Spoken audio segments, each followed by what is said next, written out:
Funding അല്ലെങ്കിൽ investment. ഞാൻ consult ചെയ്യുന്ന SME സെക്ടറിലുള്ള ഒരുപാട് ബിസിനസ് ഓണേഴ്സ് ചോദിക്കുന്നതാണ്, എനിക്ക് ഫണ്ടിങ്ങിൻ്റെ ആവശ്യമുണ്ടോ, അല്ലെങ്കിൽ ഫണ്ടിങ്ങിലേക്ക് എങ്ങനെ എത്താൻ പറ്റും, ഞാനൊരു ഫണ്ടിങ്ങിന് എലിജിബിൾ ആണോ? അതാണ് ഇന്നത്തെ പോഡ്കാസ്റ്റിൽ ഡിസ്കസ് ചെയ്യുന്നത്. ഇന്നത്തെ പോഡ്കാസ്റ്റ് എൻ്റെ കൂടെ ഉള്ളത് മിസ്റ്റർ ബിനു പിള്ളയാണ്. ബിനു പിള്ള, ഞാൻ ബിനിച്ചേട്ടൻ എന്നാണ് വിളിക്കുന്നത്. കഴിഞ്ഞ 15 വർഷമായിട്ട് ഏർലി സ്റ്റേജ് ഇൻവെസ്റ്റ്മെൻറ്റ്, അതുപോലെ സീഡ് ഫണ്ടിങ്, വെഞ്ചർ ക്യാപിറ്റലിസ്റ്റ് കഴിഞ്ഞ 15 വർഷമായിട്ട് ചെയ്തുകൊണ്ടിരിക്കുന്ന, അതുപോലെ തന്നെ അതിൻ്റെ advisory consultancy US UK Singapore based ഒക്കെ ആയിട്ട് ചെയ്യുന്ന ഒരു VC ആണ്.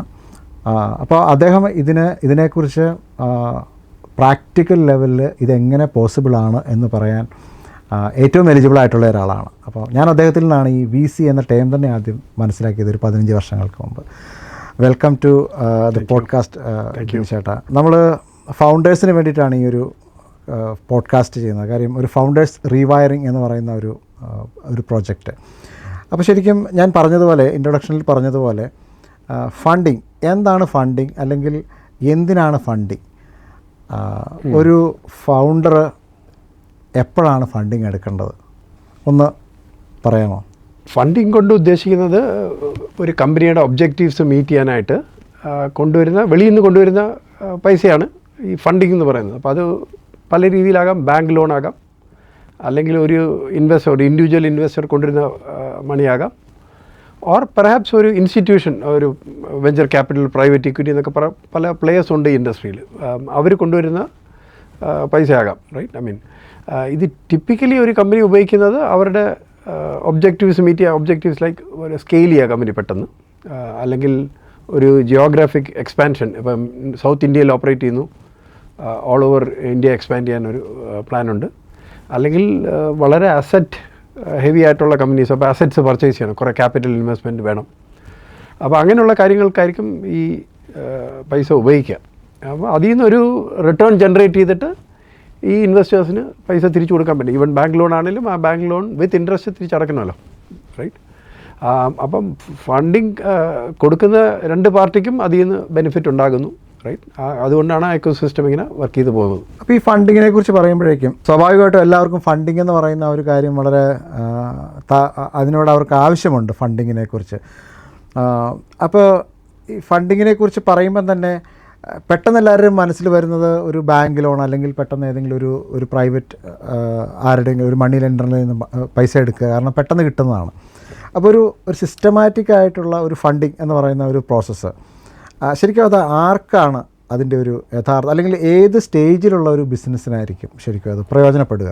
മിക്കവാറും എല്ലാ സ്റ്റേജിലും അത് പ്രയോജനപ്പെടും. ഐ മീൻ, അൺലെസ് ആ കമ്പനി വളരെ മെച്യൂറായി അല്ലെങ്കിൽ ഒരു ഡിക്ലൈനിങ് സ്റ്റേജിലുള്ള കമ്പനി ആണെങ്കിൽ പ്രോബ്ലി അതിന് സെൻസ് ഉണ്ടാക്കുന്നില്ലായിരിക്കും. ബട്ട് അല്ലെങ്കിൽ എല്ലാ സ്റ്റേജിലും ഫണ്ടിങ്ങിനൊരു സെൻസ് ഉണ്ടാകാം, റൈറ്റ്? ഐ മീൻ, അത് ഇവാലുവേറ്റ് ചെയ്യേണ്ടത് ആ കമ്പനിയുടെ പെർട്ടിക്കുലർ സ്റ്റേജിലുള്ള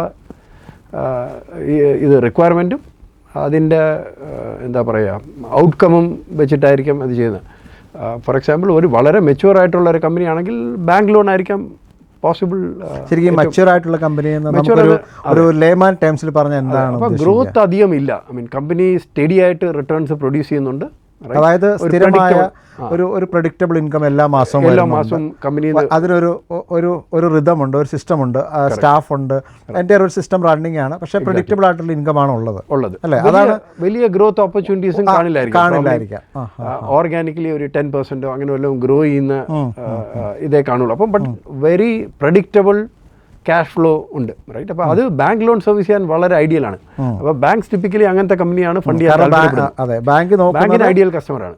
ബാങ്ക് നോക്കുന്നത് അവർക്ക് പ്രഡിക്റ്റബിൾ ആയിട്ടുള്ള ഇൻകം എല്ലാ മാസവും വരുന്നുണ്ട്. അപ്പോൾ അവർക്ക് അവരുടെ ആ EMI അല്ലെങ്കിൽ ആ എമൗണ്ട് അവർക്ക് റിക്കവർ ചെയ്യാനൊരു പോസിബിലിറ്റി ഉണ്ടെന്ന് തോന്നുന്ന കമ്പനിക്ക് മാത്രമാണ് ബാങ്ക് കൊടുക്കുന്നത്. എക്സാക്ട്ലി. അപ്പോൾ അവിടെ ഒരു കൊളാറ്ററൽ ഉണ്ട് ബാങ്കിന്. അതെ, ഐ മീൻ 100% ഗ്യാരണ്ടി ഇല്ലെങ്കിൽ പോലും റീസണബിൾ എമൗണ്ട് ഓഫ് അഷുറൻസ് ഉണ്ട്. ഈ ക്യാഷ് ഫ്ലോ വെച്ചിട്ട് അവർക്ക് ഈ ഡെറ്റ് എന്നാണ് ഹോൾ സെറ്റ് ഓഫ് ഇതിന് പറയുന്നത്, ഫണ്ടിങ്ങിന് പറയുന്നത്.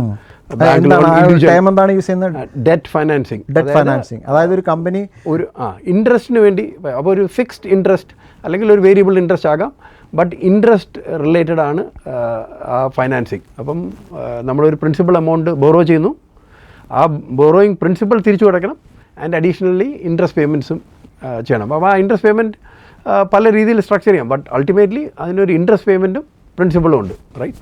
ആൻഡ് പ്രോബബ്ലി ഒരു മെച്യൂരിറ്റി പീരീഡും കാണും, 5 year loan, 6 year loan, whatever, right? അങ്ങനെ അതാണ് ഡെറ്റ് ഇൻസ്ട്രുമെൻറ്റ്.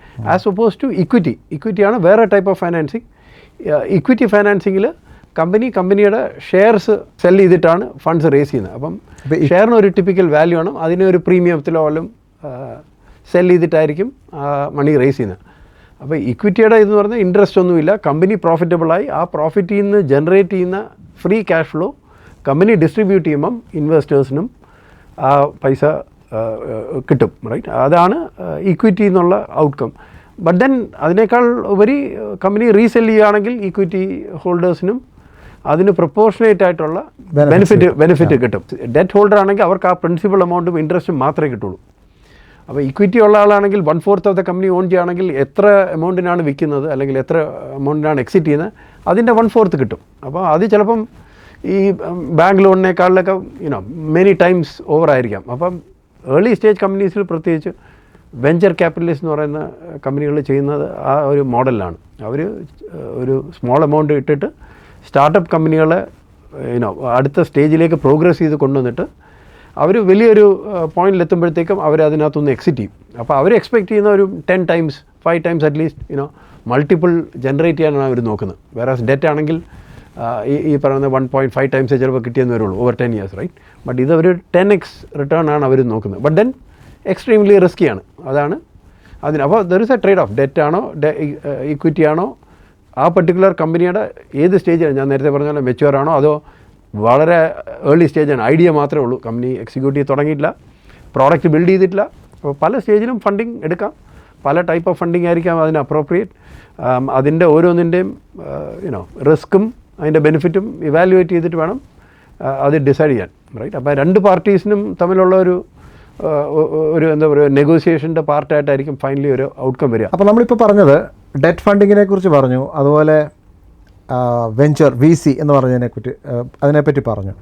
അപ്പോൾ ഇതെല്ലാം ഇതിൻ്റെ ഒരു ടേംസ് ആണ്. ശരിക്കും ഇപ്പോൾ ഇത് കേൾക്കുന്ന ആൾക്ക് ശരിക്കും ഈ ടേംസ് പെട്ടെന്ന് അത്ര സുപരിചിതമാണ്. നമ്മളിതൊക്കെ പറയാറുണ്ടെങ്കിലും നമുക്ക് അതുകൂടെ ഒന്ന് പരിചയപ്പെടുത്താം. അപ്പോൾ ശരിക്കും ഡെറ്റ് ഫണ്ടിങ് ഇപ്പോൾ പറഞ്ഞല്ലോ, ഇനി അതുപോലെ തന്നെ VC വെഞ്ചർ ക്യാപിറ്റലിസ്റ്റ്, എന്താണ് ഇത് തമ്മിലുള്ള ഒരു ഡിഫറൻസ് ഒന്ന് ഒരു സാധാരണ രീതിയിലൊന്ന് പറയാമോ? ഡെറ്റ് ഫണ്ടിങ്ങും ഇക്വിറ്റി ഫണ്ടിങ്ങുമാണ് പ്രൈമറി ഫണ്ടിങ്. ഇക്വിറ്റി ഫണ്ടിങ് അത് തന്നെയാണ് ഈ VC എന്ന് പറയുന്നത്. അപ്പോൾ ഇക്വിറ്റി ഫണ്ടിങ്ങിൻ്റെ ഒരു ടൈപ്പാണ് VC അല്ലെങ്കിൽ വെഞ്ചർ ക്യാപിറ്റൽ ഫണ്ടിങ്. അപ്പോൾ ടിപ്പിക്കലി ഈ വെഞ്ചർ ക്യാപിറ്റൽ ഫണ്ടിങ് വളരെ ഏർലി സ്റ്റേജ് കമ്പനീസിലാണ് ടാർഗറ്റ് ചെയ്യുക. ഒരുപാട് ഗ്രോത്ത് പൊട്ടൻഷ്യൽ ഉള്ള കമ്പനീസിനെ ഐഡന്റിഫൈ. ഏർലി സ്റ്റേജ് എന്ന് പറഞ്ഞാൽ എന്തായിരിക്കും? അതായത് ഒരു ഐഡിയേഷൻ സ്റ്റേജ് ആണോ അതോ അതിൻ്റെ ഒരു പൈലറ്റ് റൺ ചെയ്ത സ്റ്റേജ് ആയിരിക്കും? എന്തായിരിക്കും ഒരു ഏർലി സ്റ്റേജ് എന്ന് പറഞ്ഞാൽ എന്താണ്? അതെല്ലാം ഏർലി സ്റ്റേജ് തന്നെയാണ്. ഐഡിയ ഉള്ള സ്റ്റേജ് വളരെ ഏർലി സ്റ്റേജ് ആണ്, വെരി ഏർലി ആണ്. അപ്പോൾ അതിന് സീഡ് സ്റ്റേജ് എന്നും പറയാം. സീഡ് സ്റ്റേജ് ഒരു ഐഡിയ മാത്രമേ ഉള്ളൂ, അതിന് CD എന്നാണ്. പിന്നെ സീരീസ് A, സീരീസ് B എന്നൊക്കെയാണ് ടിപ്പിക്കൽ ടെർമിനോളജി. കൺട്രീസ് അനുസരിച്ച് കുറച്ച് അതിൻ്റെ റേഞ്ച് മാറും. സീരീസ് A ഒക്കെ ആകുമ്പോഴത്തേക്കും ഐഡിയ ഒരു പ്രോഡക്റ്റായി കസ്റ്റമറിൻ്റെ അടുത്ത് എത്തിച്ചു, കസ്റ്റമറിൻ്റെ ഒരു അക്സെപ്റ്റൻസ് ഉണ്ട്. സീരീസ് B ആകുമ്പോൾ അത് പ്രോബ്ലി സ്കെയിൽ ചെയ്യുന്ന പോയിന്റ് ആണ്. എന്ന് വെച്ചാൽ ഒരു പ്രോഡക്റ്റ് ആളുകൾക്ക് അറിയാം, പ്രോഡക്റ്റ് സെല്ല് ചെയ്തു, അതിനകത്ത് ഒരു ബിസിനസ് വരുന്നുണ്ട്, പക്ഷേ അതൊരു സ്കെയിലാണ് പോയിക്കൊണ്ടിരിക്കുന്നത്. അപ്പോൾ അതെല്ലാം ഏർലി സ്റ്റേജ് തന്നെയാണ്. എന്നിട്ട് ഒരു പിന്നുള്ള സ്റ്റേജ് എന്ന് പറയുന്ന ഒരു ഗ്രോത്ത് സ്റ്റേജിലേക്ക് എത്തുമ്പോഴാണ് സീരീസ് C. അവിടെ എത്തുമ്പോഴത്തേക്കും പുതിയ പ്ലെയേഴ്സിന് ഒരു പോസിബിലിറ്റി ഉണ്ട്. അത് ഈ പ്രൈവറ്റ് ഇക്വിറ്റി അങ്ങനത്തെ പ്ലെയേഴ്സ്. പ്രൈവറ്റ് ഇക്വിറ്റിക്കാരുടെ ഫിലോസഫി ഡിഫറെൻ്റ് ആണ്, വെഞ്ചർ ക്യാപിറ്റലിൻ്റെ ഫിലോസഫി ഡിഫറെൻ്റ് ആണ്. പക്ഷേ രണ്ടും ഇക്വിറ്റി ഫണ്ടിങ് തന്നെയാണ്, റൈറ്റ്? ഇക്വിറ്റി ഫണ്ടിങ്ങിൻ്റെ main difference from debt funding എന്ന് പറയുന്നത് ഓണർഷിപ്പ് എടുക്കുകയാണ്. കമ്പനിയുടെ ഷെയർസ് ബൈ ചെയ്തിട്ടാണ് അവർ ഫണ്ടിങ് കൊണ്ടുവരുന്നത്. അതായത് ഇപ്പോൾ എനിക്കൊരു കമ്പനി ഉണ്ടെന്ന് വിചാരിക്കുക, അത് ഈ പറഞ്ഞൊരു ഏർലി സ്റ്റേജാണ്. അപ്പോൾ എനിക്കൊരു ഒരു പർട്ടിക്കുലർ പ്രൊഡക്റ്റ് ഉണ്ട്. ഇപ്പോൾ ഫോർ എക്സാമ്പിൾ ഒരു ഹൈജീൻ പ്രൊഡക്റ്റ് ആണ്, കുറച്ച് ടിഷ്യൂസ് അങ്ങനെയുള്ള പ്രൊഡക്റ്റ് ആണെന്ന് വിചാരിക്കുക. അതിനിപ്പോൾ ഒരു ചെറിയൊരു പർട്ടിക്കുലർ മാർക്കറ്റ് ഉണ്ട്, അത് സെല്ല് ചെയ്യുന്നുണ്ട്. ഇനി അതിനെ ഒന്ന് എക്സ്പാൻഡ് ചെയ്യണമെന്ന് വെച്ചാൽ ഒന്നെന്ന് പറയുന്നത് എനിക്ക് ജോഗ്രഫിക്കലി ഒന്ന് എക്സ്പാൻഡ് ചെയ്യണം. മേ ബി അനദർ കൺട്രീസിലേക്ക് എനിക്കൊന്ന് പോകണമെന്നുണ്ട്. പക്ഷേ എനിക്കതിനുള്ള ഫണ്ട് എൻ്റെ കയ്യിലില്ല. അപ്പം ഞാൻ കരുതുന്നത് ഞാൻ കുറച്ച് ഫണ്ട് മാർക്കറ്റിങ്ങിലേക്ക് ഇൻവെസ്റ്റ് ചെയ്താൽ ഒരു പക്ഷേ അത് സ്കെയിലപ്പ് ചെയ്യാനൊരു പോസിബിലിറ്റി ഉണ്ടെന്നാണ് ഞാൻ കരുതുന്നത്. അപ്പോൾ ഈ ഒരു സെനാരിയോയിൽ ഈ VC അല്ലെങ്കിൽ വെഞ്ചർ ക്യാപിറ്റലിസ്റ്റ് അല്ലെങ്കിൽ ഇക്വിറ്റി എന്ന് പറയുന്നത് എങ്ങനെയായിരിക്കും അത് ഒരു VC എങ്ങനെയായിരിക്കും അതിനെ കാണുന്നത്? VCs കാണുന്നത് അതിൻ്റെ പൊട്ടൻഷ്യലാണ്. എന്ന് വെച്ചാൽ ഈ ഇൻവെസ്റ്റ്മെൻറ്റ് കൊണ്ടുവന്നു കഴിഞ്ഞാൽ അതിൻ്റെ ഒരു 10x അല്ലെ 100x ലെവലിലേക്ക് ഇപ്പോൾ ഒരു 20 lakhs ആണ് ഒരു മാസത്തെ ടേൺ ഓവർ എങ്കിൽ ഒരു VC കാണുന്നത് അതിനെ എങ്ങനെ എത്തിക്കാനുള്ള പൊട്ടൻഷ്യൽ ഉണ്ടോ എന്നുള്ളതാണ് നിങ്ങൾ അസസ് ചെയ്യുന്നത് അല്ലേ? അത് ആ കമ്പനി ആ ലെവലിൽ ഗ്രോ ചെയ്യാൻ പറ്റും. അത് ഒറ്റ സിംഗിൾ ഫണ്ടിങ് കൊണ്ട് മാത്രമായിരിക്കില്ല, മേ ബി മൾട്ടിപ്പിൾ ഫണ്ടിങ് കൊണ്ടായിരിക്കും ആ ലെവലിൽ എത്തുന്നത്. അതായത് അതിനൊരു ടിയർ ഉണ്ടായിരിക്കും, ഒരു ലെവൽ ഉണ്ടായിരിക്കും അല്ലേ? ഒരു tier 1 tier 2 എന്ന് പറയുന്ന ഒരു ലെവലിലായിരിക്കും അതിൻ്റെ ആ ഫണ്ട് വരുന്നത്. അല്ലാതെ പെട്ടെന്ന് ഒറ്റ ഒരു ഇതല്ല വരുന്നത്. അപ്പോൾ മേ ബി ചിലപ്പം 20 lakhs നിന്ന് ചിലപ്പം അടുത്തതൊരു 50 lakhs ഒരു ഇതിലേക്കായിരിക്കും ഒരു സ്റ്റേജിലേക്ക് വരുന്നത് അല്ലേ? അപ്പോൾ അത് അവർക്ക് ആ ഒരു കൺവിൻസിങ് പ്ലാൻ നമ്മൾ കാണിക്കുക. അതാണ് നമ്മൾ യൂഷ്വലി ഈ പിച്ച് ഡെക്ക് എന്ന് പറയുന്നത്. നമ്മൾ ആ ഐഡിയ പിച്ച് ഇതെങ്ങനെയാണ് ഗ്രോ ചെയ്യുന്നത്, നമ്മുടെ മനസ്സിലുള്ള ആ പിക്ചർ എന്താണെന്ന് ഓഫ് കോഴ്സ് അത് അവർ വെറ്റ് ചെയ്യും, അവരുടെ അനാലിസിസും അതൊക്കെ അതിൻ്റെ പുറത്ത് ചെയ്യും. ബട്ട് അത് വെച്ചിട്ട് അവർക്കൊരു ഐഡിയ കിട്ടും ദാറ്റ് ഈ ഇൻവെസ്റ്റ്മെൻറ്റ് ചെയ്താൽ ഇതിൻ്റെ പൊട്ടൻഷ്യൽ എന്താണ്. അവർക്ക് റീസണബിളി ഒരു 10 times റിട്ടേൺ കിട്ടാനുള്ള എക്സ്പെക്റ്റേഷൻ ഇല്ലെങ്കിൽ ഇത് അവർക്ക് വയബിൾ ഐഡിയ അല്ല, റൈറ്റ്? അപ്പോൾ അതാണ് വെഞ്ചർ ക്യാപിറ്റലിൻ്റെ ക്ലിയർ. ഇപ്പോൾ ഈ വെഞ്ചർ ക്യാപിറ്റൽ ശരിക്കും എക്സിക്യൂട്ട് ചെയ്യുന്നത് ഇപ്പോൾ ഒരു കമ്പനിയുടെ ഷെയർ അല്ലേ? അപ്പോൾ അതിൻ്റെ ഷെയർ ഡൈല്യൂട്ട് ചെയ്യും. ഇപ്പോൾ എനിക്ക് 100 ഷെയർ ഉണ്ടെങ്കിൽ ഒരു VC വന്നു കഴിഞ്ഞാൽ ഞാൻ എൻ്റെ ഷെയർ VCക്ക് തരും, അങ്ങനെയാണോ? അതിൻ്റെ ഒരു നോർമൽ രീതിയിൽ എന്താ ഡൈല്യൂഷൻ? അതെങ്ങനെയായിരിക്കും അതിൻ്റെ ആ ഷെയറിൻ്റെ ഒരു പ്രൊപ്പോർഷൻ എങ്ങനെയായിരിക്കും കാൽക്കുലേറ്റ് ചെയ്യുന്നത്? അല്ലെങ്കിൽ ഇപ്പം എൻ്റെ ഒരു എയർലി സ്റ്റേജിലുള്ള കമ്പനിയാണ്, ഈ കമ്പനിയുടെ വാല്യുവേഷൻ എങ്ങനെയായിരിക്കും? കാരണം അതിലേക്കാണല്ലോ ഫണ്ട് വരുന്നത്. അപ്പോൾ ഇപ്പോൾ ചിലപ്പം ഒരു മേ ബി 100 crores അത്രയും വേണ്ട, മേ ബി ഒരു 5 crores ഒക്കെ ആയിരിക്കാം പക്ഷേ ഇനിഷ്യൽ ഫണ്ടിങ് വരുന്നത്. ഇതിലേക്ക് വരാൻ വേണ്ടിയിട്ട് ഈ കമ്പനിയുടെ ഒരു വാല്യുവേഷൻ ഇങ്ങനെയുള്ള കാര്യങ്ങൾ എങ്ങനെയായിരിക്കും കാൽക്കുലേറ്റ് ചെയ്യുക? അപ്പോൾ എങ്ങനെയാണ് ആ ഒരു ഫോർമുലയിലേക്ക് എത്തുന്നത് ശരിക്കും? അത് ഞാൻ സാധാരണ ഒരാൾ ഇത് കേട്ടാൽ എങ്ങനെയാണ് ഇത് കാൽക്കുലേറ്റ് ചെയ്യുന്നത് അറിയാൻ വേണ്ടിയാണ് ഞാൻ ചോദിച്ചത്. അപ്പോൾ അവിടെ വളരെ ക്ലിയർ ആയിട്ടുള്ള ആൻസർ എന്ന് പറഞ്ഞാൽ ഡെഫിനറ്റീവായിട്ട് അങ്ങനെ ഒരു വാല്യുവേഷൻ ഇല്ല. എനിക്കറിയാം, കറക്റ്റാണ്. അതെ, ഇതെല്ലാം പ്രൊജക്ഷൻസ് ആണ് അല്ലേ? അപ്പം എക്സ്പെക്ടേഷൻ വെച്ചിട്ടാണ് ഇതെല്ലാം ഡ്രൈവ് ചെയ്യുന്നത്. അപ്പോൾ ആ എക്സ്പെക്ടേഷൻ ഏത് രീതിയിലാണ്? അപ്പോൾ അത് VCനെ കൺവിൻസ് ചെയ്യേണ്ടത് ചിലപ്പോൾ ഒരു പ്രൊമോട്ടറിൻ്റെ ഓണർ ഞാനായിരിക്കണം അത് കൺവിൻസ് ചെയ്യേണ്ടത്. അപ്പം ഞാൻ എൻ്റെ പഴയ ഫിനാൻഷ്യൽ ഡാറ്റ എടുക്കുക, കഴിഞ്ഞ 12 months അല്ലെങ്കിൽ 3 years ഉണ്ടെങ്കിൽ, അതെ, ഇനി അത്രയും ഹിസ്റ്ററി ഉണ്ടെങ്കിൽ അത്രയും നല്ലത് അല്ലേ? അപ്പോൾ അതിനെ വെച്ചിട്ടും അതുപോലെ മേ ബി എൻ്റെ കസ്റ്റമർ ബേസോ അല്ലെങ്കിൽ എൻ്റെ ഒരു പ്രൊഡക്ഷൻ എൻ്റെ ഒരു സിസ്റ്റം അതിനെയൊക്കെ വെച്ചിട്ടായിരിക്കും അല്ലേ? അതെല്ലാം ആ ടെക്നിക്കൽ സാധനങ്ങൾ, നമ്മുടെ ബിസിനസ്സിലുള്ള ടെക്നിക്കൽ സാധനം എല്ലാം കുറച്ചുകൂടെ നോൺ ടെക്നിക്കൽ അല്ലെ ഫൈനാൻഷ്യൽ രീതിയിലേക്ക് അത് പ്രൊജക്റ്റ് ചെയ്യാൻ പറ്റണം, റൈറ്റ്? ഐ മീൻ ആ ടെക്നിക്കൽ ചാലഞ്ചസ് ആയിരിക്കും നമ്മൾ ചിലപ്പോൾ സോൾവ് ചെയ്യുന്നത്. ബട്ട് അതിൻ്റെ ഫൈനാൻഷ്യൽ ഇമ്പാക്റ്റ് അല്ലെ ഔട്ട്ലുക്ക് എന്താണ് എന്നുള്ളത് നമ്മൾ VCനെ കൺവിൻസ് ചെയ്യാനുള്ള രീതിയിൽ ഈ പിച്ച് ഡെക്ക് പ്രിപ്പയർ ചെയ്യും, റൈറ്റ്? അപ്പോൾ അത് കാണുമ്പോൾ അവർക്ക് ഒരു ഫൈനാൻഷ്യൽ മോഡൽ ഇന്റർണലി അവർക്ക് പ്രിപ്പയർ ചെയ്യാൻ പറ്റും. അതാണ് അവർക്കൊരു കംഫർട്ട് ലെവൽ കൊടുക്കുക ഇൻവെസ്റ്റ്മെൻറ്റ് ചെയ്യാൻ വേണ്ടിയിട്ട്, റൈറ്റ്? അപ്പോൾ അതാണ് ഈ പ്രൈമറി ജോബ്. പ്രൊമോട്ടറാണ് അത് ചെയ്യുക. അപ്പം വാല്യുവേഷനെ സംബന്ധിച്ചിടത്തോളം VCന് അവരുടേതായിട്ടുള്ള കുറച്ച് മാനദണ്ഡങ്ങളുണ്ട്. ഇതേപോലുള്ള സെയിം ഇൻഡസ്ട്രിയിലുള്ള നേരത്തെയുള്ള എക്സ്പീരിയൻസ് ചിലപ്പോൾ അവർ ടാപ്പ് ഇൻ ചെയ്യുന്നു വരാം, ഓർ ഇൻ്റർനെറ്റിലോ ഉള്ള ഇൻഫർമേഷനൊക്കെ യൂസ് ചെയ്തായിരിക്കും അവരൊരു ജഡ്ജ്മെൻറ്റിലെത്തുക. ബട്ട് ടിപ്പിക്കലി ഏത് വാല്യുവേഷൻ ആണെങ്കിലും അവർക്കൊരു 20% അടുപ്പിച്ച് ഒരു സ്വീറ്റ് സ്പോട്ട് എന്ന് പറയുന്ന ഒരു 20%, 80-20 എന്നുള്ള പോലെ ആയിരിക്കും.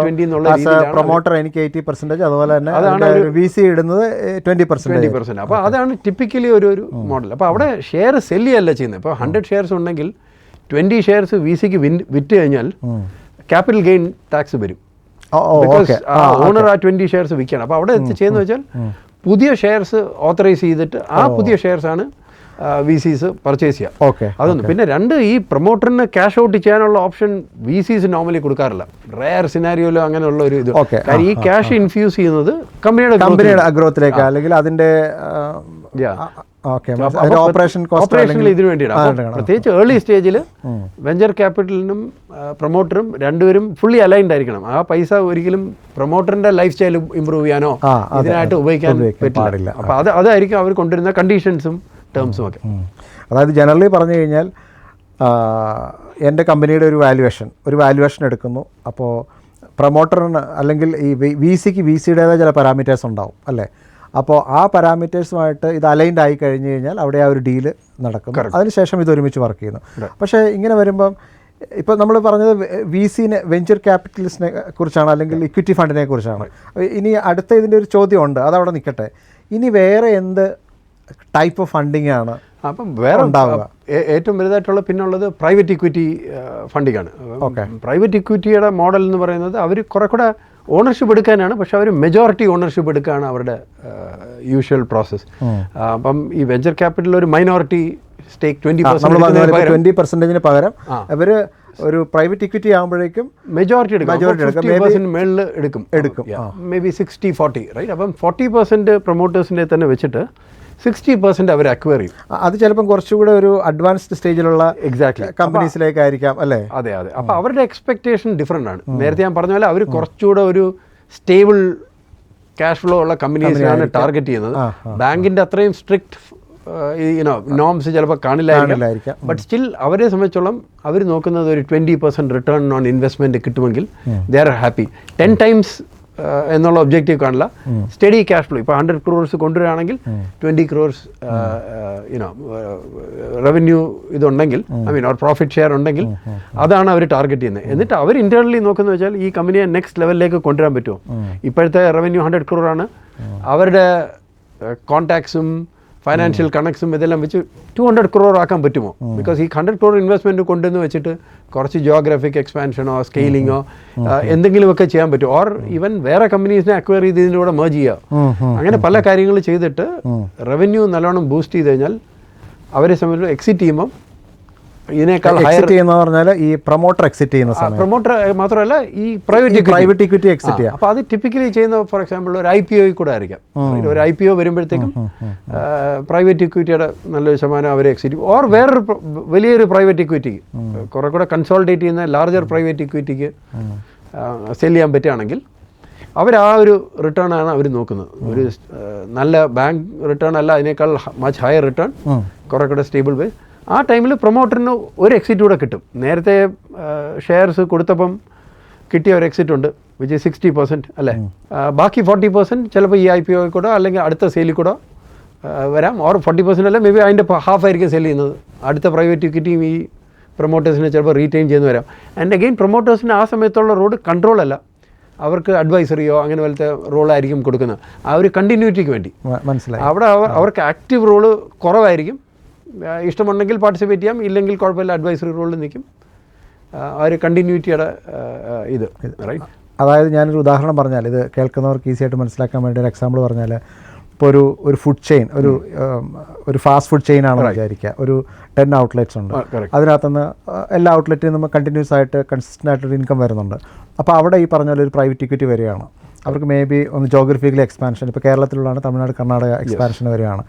അപ്പോൾ ഈ ഓണർ ഓൾറെഡി ഈ പ്രൊഡക്റ്റ് എസ്റ്റാബ്ലിഷ് ചെയ്ത് കഴിഞ്ഞു, അയാൾക്ക് ബ്രാൻഡ് ഉണ്ട്, അയാൾക്ക് കസ്റ്റമേഴ്സ് ഉണ്ട്, അല്ലേ? അപ്പോൾ അതിലേക്ക് ഒരാൾ ഒരു പ്രൈവറ്റ് ഇക്വിറ്റി വരുമ്പോഴത്തേക്കും അതിൻ്റെ ഫസ്റ്റ് ഇനിഷ്യലി ഒരു 60% പ്രൈവറ്റ് ഇക്വിറ്റി ഇയാൾ വാങ്ങിച്ചു. അപ്പോൾ ഓണർക്ക് നല്ലൊരു എമൗണ്ട് കിട്ടും, അല്ലേ?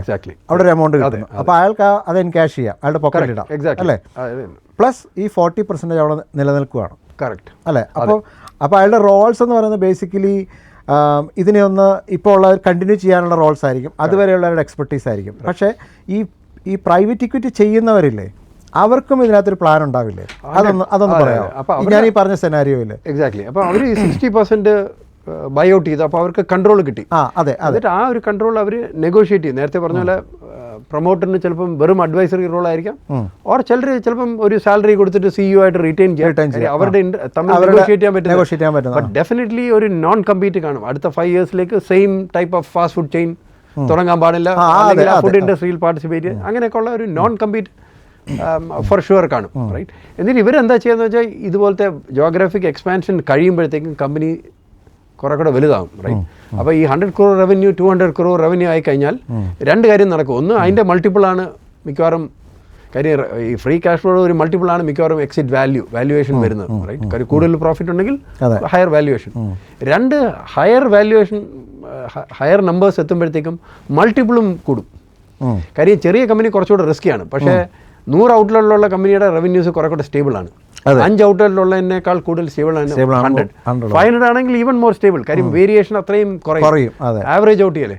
അപ്പോൾ അങ്ങനെയുള്ള കമ്പനികൾക്ക് 10 times പ്രോഫിറ്റ് എന്നാണ് ജനറൽ ഫോർമുലയെങ്കിൽ ഈ 500 ബ്രാഞ്ചസ് ഉള്ളതിന് 12-14 ടൈംസ് കിട്ടും.